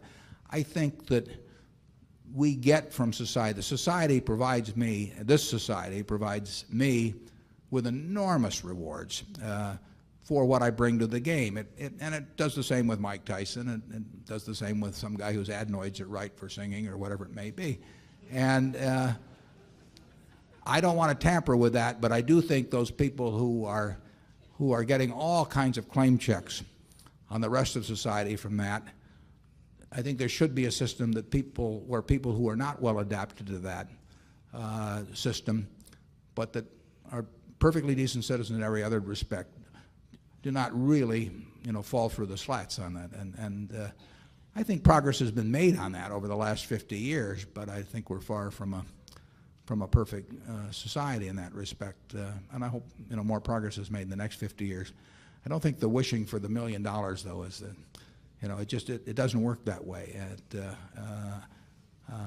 I think, but if you are lucky enough to have something that the market system rewards, you do very well here. And if you're unlucky enough to have something it doesn't reward, you do better now than you would have 30 or 40 years ago, and you do better than in other countries. But I can see where it seems very unjust to look at somebody else who has just a little different mix of talents that can achieve claim checks in a way that keeps them and the next 5 generations of their family in a position where they don't have to do very much. I would say that I like a certain amount of social intervention that takes some of the inequality out of results in capitalism, but I hate with a passion rewarding anything that can be easily faked, because I think then people lie, and lying works, and the lying spreads, and I think your whole civilization deteriorates. If I were running the world, the compensation for stress under workman's compensation would be 0. Not because there isn't real stress, because there's no way to keep the fakery out if you reward stress at all. There was a great article, and this applies to an earlier question. There was a very good article in Forbes about 1 issue ago that showed the occupational profile of the U.S. At a couple of different intervals going back to 1900. And one problem you can see just by looking at that profile is that if you assume 20% of the bottom 20%, however you measure it in terms of employability, whether it's measured by IQ or interest in working or energy level or whatever you want to do, they fit very well most of the jobs that were available 100 years ago. In other words, you could do most of the jobs, of which there were many, with relatively unimpressive mental abilities. And as jobs have changed, the profile of people hasn't changed. So there are more people that end up on the short end. Now, the good part of that is the society produces so much more that it can take care of those people one way or another. Now, the trick is to take care of them and make them not only feel, but be productive and be part of the act. And we've got enough product to do that, but the country turns out way more output than 50 or 100 years ago. We're not perfect at figuring out how to make the bottom 20 or 30% in terms of abilities fit a new changing job profile. I really recommend you look at that Forbes magazine, because if you think through the implications of those charts, I think you'll see what social problems have to be attacked. Zone 4. Edward Barr, Lexington, Kentucky. Earlier you led us through a discussion of the competitive position of Disney, and you also discussed share repurchase. I wondered if you could also lead us through a discussion of the competitive position of Wells Fargo, since they just effected such a large combination, in addition with perhaps some discussion of their share repurchase, which is probably as large in percentage terms as any company I can think of at the present time. Well, Wells should repurchase their shares if they feel that they're repurchasing them below intrinsic business value, and that's a calculation that that they make, and you should have to ask the question of them how they what their calculus is of that. But that will determine whether that share repurchase program makes good sense or not. The advantages of an in-market merger can be dramatic. Sometimes it just causes a bank to do what they should have done anyway. I mean, I'm not as always as convinced that the economies come about totally through scale as they are just from taking a hard look at how they run their business. We may have in the audience today, he was here earlier, the CEO of the Bank of Granite, which is in Granite, North Carolina, and that bank earned 2.58% on assets, I believe, in the most recent quarter annualized, and had a 33% efficiency ratio. Now that bank is $400 million or $500 million of assets. You know, it doesn't need to be $5 billion in order to get more efficient or anything of the sort. It's so much more efficient than any of those larger banks that had to be put together to get those ratios that it makes you kind of wonder about the underlying rationale. But I'm sure that Mr. Forlines, who runs that bank, just focuses on, and he's been focusing on it for a lot of years, just doing the right things day after day, and it didn't take any in-market merger or anything of the sort to cause him to do that. I recommend any of you in the banking business that get his report, because there is nothing magic about the community of Granite, North Carolina, nor does he work under laws that are way different than the rest of bankers or anything of the sort. He just gets a record that achieved a record that makes all the rest of the records look silly. And we had a fellow over in Rockford, Illinois, in the bank we owned back in the 70s, Gene Abegg, who his brother is going to be 104. There was a fellow from Rockford here that got me to sign a note to Ed Abegg, who will be 104 soon. I wish Gene had lived to 104. But Gene ran a bank in Rockford that when the best banks were earning 1% on assets, he earned 2% on assets. And he did it with way less leverage than anyone else, and lower loan losses, and big investment portfolio. And there wasn't any magic about it. He just didn't do anything that didn't make sense. And there's a lot of room for improvement in the banking business with or without mergers. But I would say that Wells, on the record, has done an exceptionally good job of running their bank compared to other big banks. And I would say that those two operations put together will be run a whole lot more efficiently than if First Interstate had been run on its own.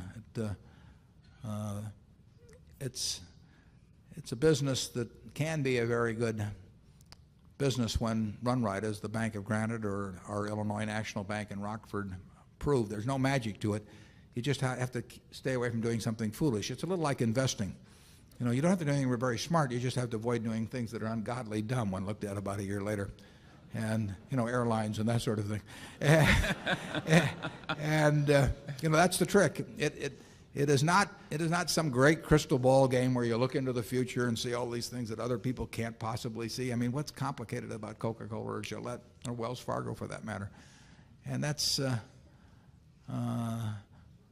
we like businesses like banking if we've got somebody in charge of them that is going to run them right. We've got I don't know whether Bob Wilmers is here, but he runs First Empire, which we have a good size investment in. And Bob just runs it right. You know, I do not worry about surprises from Bob or First Empire, and he'll do things. If he can grow and it's logical, he'll grow. And if it isn't logical to do something, he'll pass. He has no ego compulsions forcing him into some sort of action, and he runs a terrific bank. Charlie? Okay. Zone 5. Dorothy Craig from Seattle, and I noticed in the annual report that your recent acquisitions doubled the revenue for Berkshire Hathaway, and it seemed astounding for me. I'm wondering how that's possible. Well, for one thing, we started from kind of a small base. But the Geico acquisition, you know, added $3 billion or so of revenues, and actually more than that, a little more than that, but not much more. And R.C. Willey and Helzberg's probably added $600 million or so in the current year. And since we were working off a base of $3.5 or so billion, those 3 acquisitions did double the revenues. We won't have many years when that happens. It's not any goal of ours to double the revenues or increase them 20% even or anything. We try to do whatever comes along that makes sense, and if there's a lot that comes along in one year that makes sense, we'll do a lot, and if there's nothing that comes along that makes sense, we'll do nothing. So there's a lot of accident in it, but last year, a fair amount happened, and I'd love to see a lot happen next year, but we don't know at this point. Charlie? Nothing. Zone 6. Oh, me? Yes. My name is Victor LaPuma, and I'm from the Virgin Islands. And my question is on the GEICO asset side.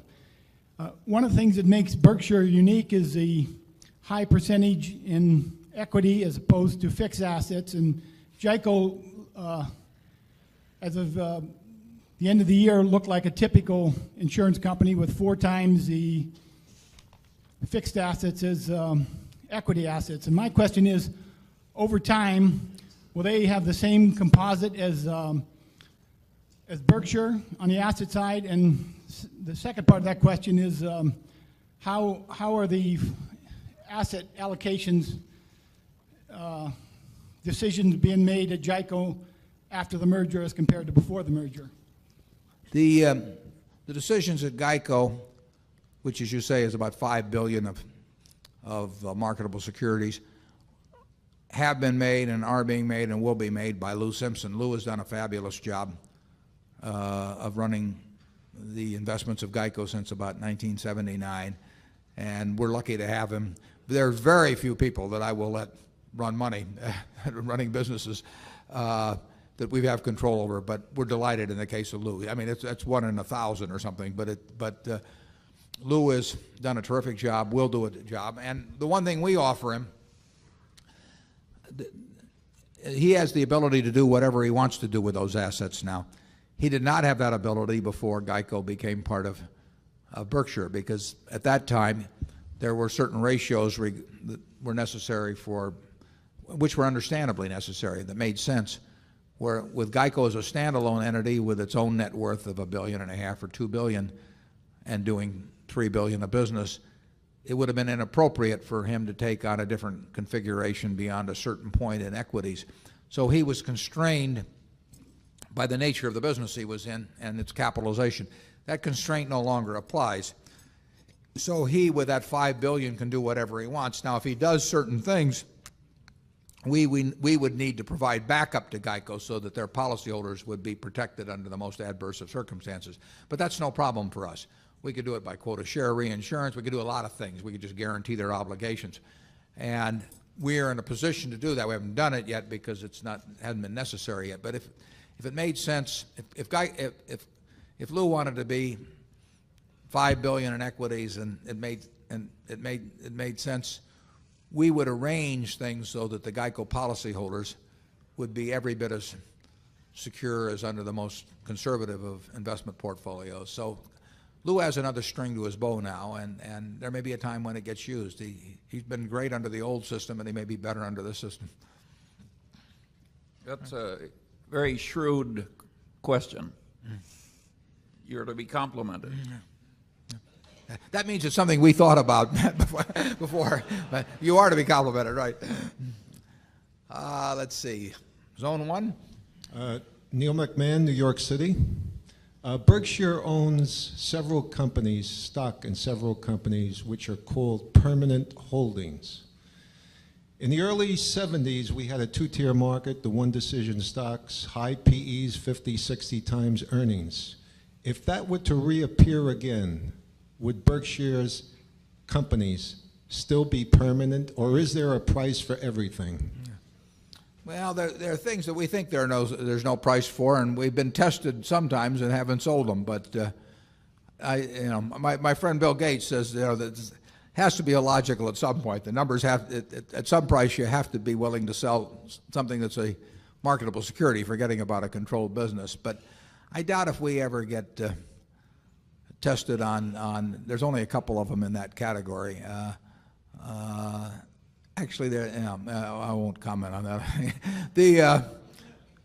We really have a great reluctance to sell businesses where we like both the business and the people. So I don't think I'd count on seeing many sales. But if you ever attend a meeting here and there are 60 or 70 times earnings, keep an eye on me. Charlie? The so-called two-tier market created difficulties, I would say primarily because a lot of people, companies were called Tier 1 when they really weren't. They just had been at some time Tier 1. If you're right about the companies, you can hold them at pretty high values. Yeah, you can really hold them at extraordinary levels if you've got. It's too hard to find. You're not going to find businesses that are as good. So then you have to say, am I going to get a chance to buy back the same business at a lot lower price, or am I going to buy something that's almost as good at a lot lower price? And we don't think we're very good at doing that. We'd rather just sit and hold the business and pretend the stock market doesn't exist. That actually has worked out way better for us than I would have predicted 20 years ago. I mean, that mindset has, or 25 years ago, that mindset is, there's been a fair amount of good fortune that's flowed out of that I really wouldn't have predicted. But there you're demonstrating your trick again, still learning. A lot of people regard that as cheating. Zone 2. Alan Rank, Pittsburgh, Pennsylvania. Knowing your aversion to technology, but your close affiliation with Bill Gates, Microsoft, have you ever considered either inviting him to be part of the Berkshire through the board, or being involved to maybe solve some of the problems with World Book and taking it to the new technology and expanding it? And on the other end, you also love insurance and the float. Have you considered the other businesses that would have that similarity, such as cemeteries and funeral homes with their pre-need and their large cash reserves? Bill and I talked about Encyclopedia Business some years ago, but he was pretty far down the line in Encarta, quite far down the line in Encarta, actually, before I even met him. So it wasn't. My guess is if we'd met earlier, that there might have been something evolve in that. But he had put a lot of chips on Encarta and had done a good job with it. So it really wasn't. It wasn't a real option to work with him on World Book. Bill also is very focused on his business, and I believe he's on the board of some biotech company in which he's got a significant investment. But you will not see him on the boards of, at least I don't believe that you will, of American corporations. I think if you look at the boards say up in the Pacific Northwest, where he has a lot of friends and knows the companies well, maybe grew up with some of the people, but I don't think you'll see him on anything which really doesn't, which is just a business that doesn't grab him intellectually on something. And I do think there's one biotech company that he's involved in that way, and he'd be a terrific asset. But he really focuses on Microsoft. He has his board meetings, as I remember, on Saturday. They last all day, and he goes after the business that way. He's not. I don't think he'd be interested in being on a bank board or an insurance company board, because he just figures he's got other things to do with his time, and I think he's probably right. Zone 3? Oh, the question was about other kinds. We've always had an interest in float businesses of one sort or another, but blue chip stamps was such a business until it disappeared one day. We couldn't find it. We looked in the closet, looked everywhere, out in the backyard. Where was it? So we like that sort of business, but most of the float businesses, the costs are pretty explicit, and like I say, we don't like most insurance companies as float businesses. We are not interested in buying the typical insurance business because we think the float will end up costing us too much. We'd rather borrow money with an explicit cost attached to it rather than have the implicit cost of an underwriting loss with most companies. But we are interested in businesses that provide cash rather than use up cash. We're willing to have them use cash if what they use will produce high enough returns. But we've got this bias toward things that throw off cash. Charlie? Well, if we go into the pre-need funeral home business, that'll be the day.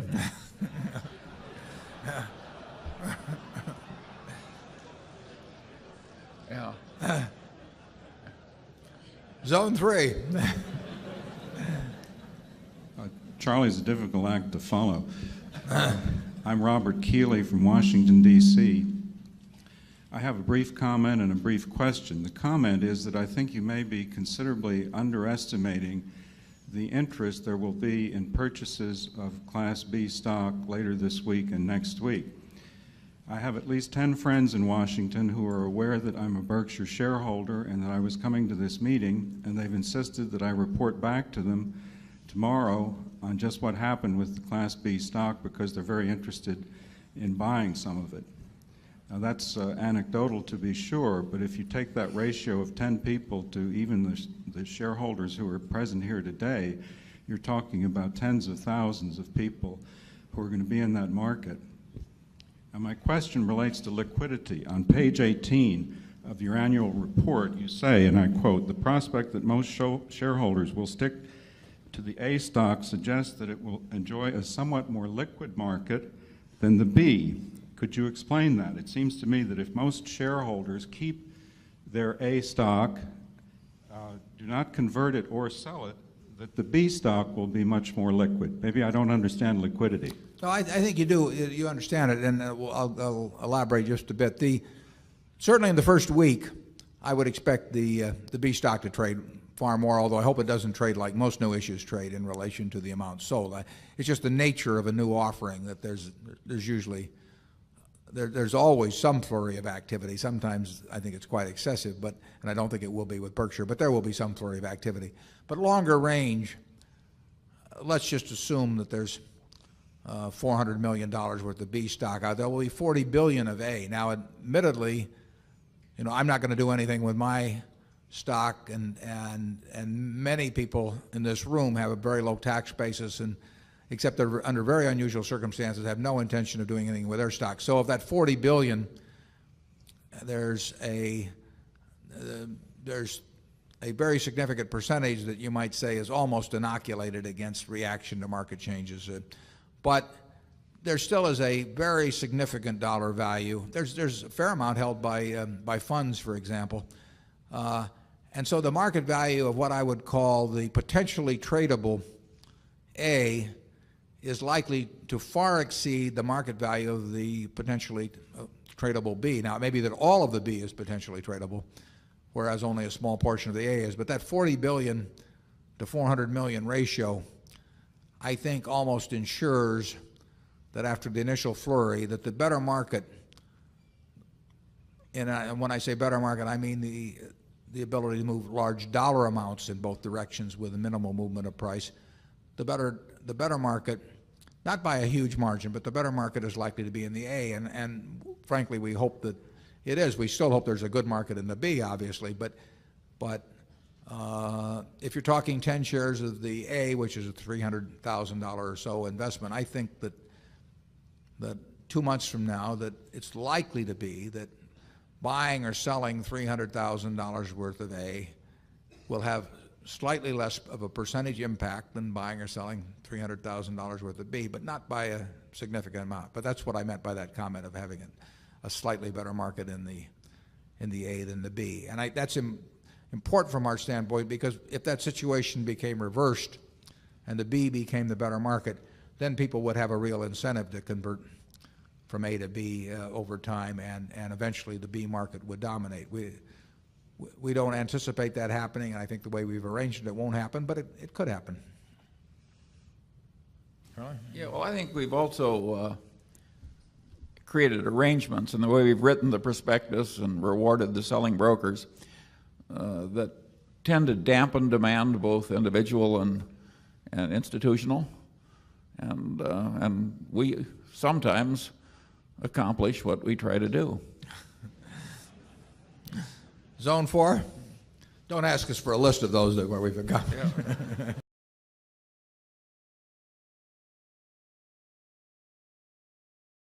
Yeah. article on how inflation swindles the equity investor and that the average return on equity for corporate America would be like 12 or 13%.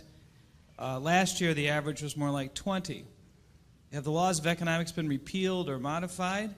Or if not, what sort of calamities might occur as we revert to the mean? Well, I have been surprised by returns on equity. There was a good article in Fortune about 2 issues ago. Well, it was in the Fortune 500 issue, whenever that was. And it discussed the question of return on equity, and it made some good points about how the introduction of putting post-retirement health benefits on the balance sheet tends to swell equity returns subsequently. And in other words, it moves down the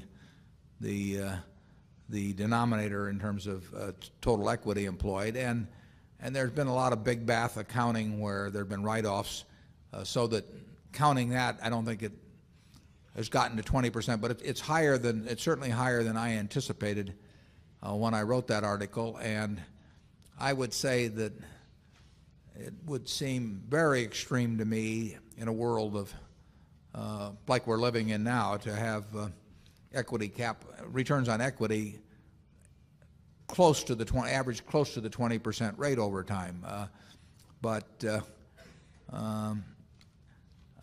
It has surprised me how high returns have been. Now, you have had situations like a Coke, for example, where 25 years ago they would not have repurchased stock, and so they'd have piled up more equity in the business.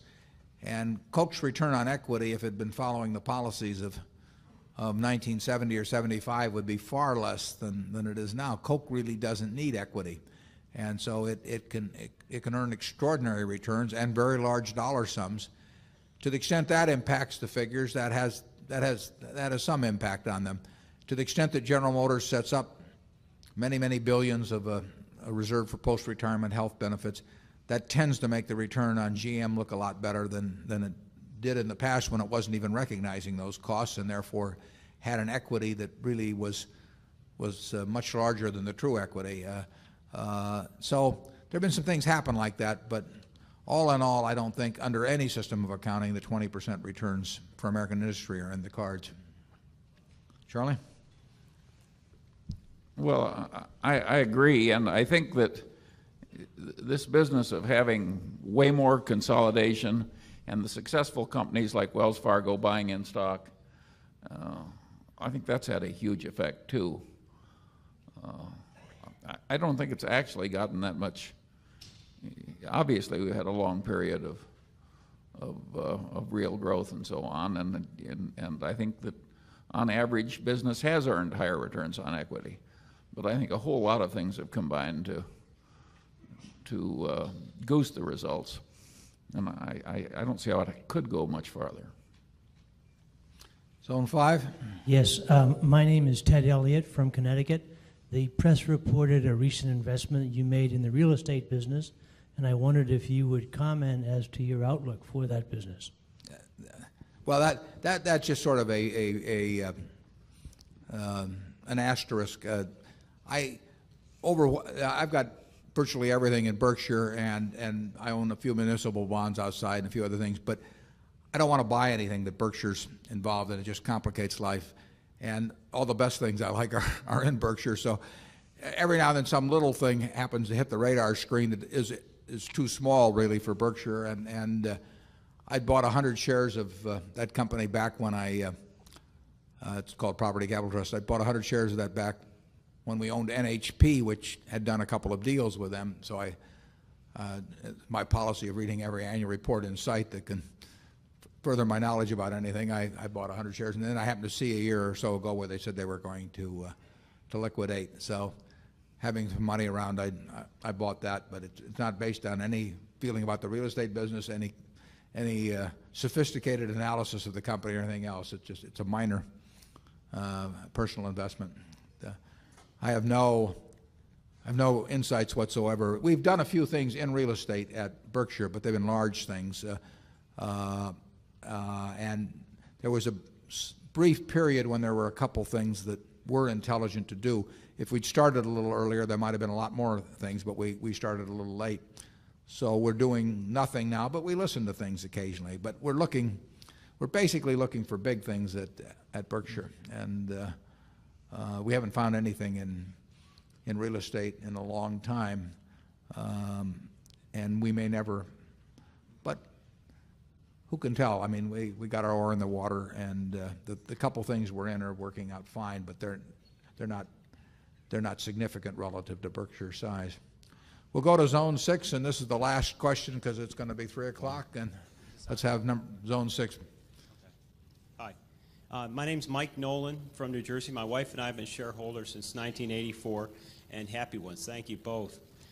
2 questions today. In the retail store industry, in light of Berkshire's outstanding 23% annual growth in book value per share, and the industry's roughly 8 to 9% growth in equity over the last several years, we wonder, why would Berkshire exchange stock for securities such as these when the growth and the net worth of the acquired companies, if they're anywhere near the industry average that you've acquired this year, are 1/3 or less?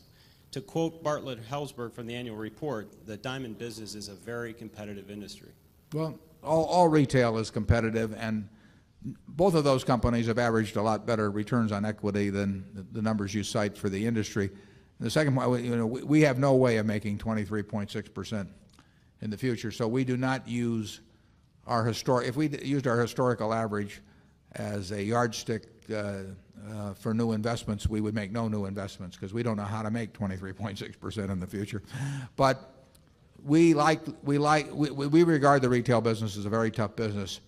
We like the records of those companies, their market positions, and their managements. And when we find a business like that, and we feel very comfortable with the people running it, we will make the deal, but we won't expect to make 23.6% on our money over time doing that. I'd like to thank everybody for coming. I've had a good time the last couple of days, and I hope you have.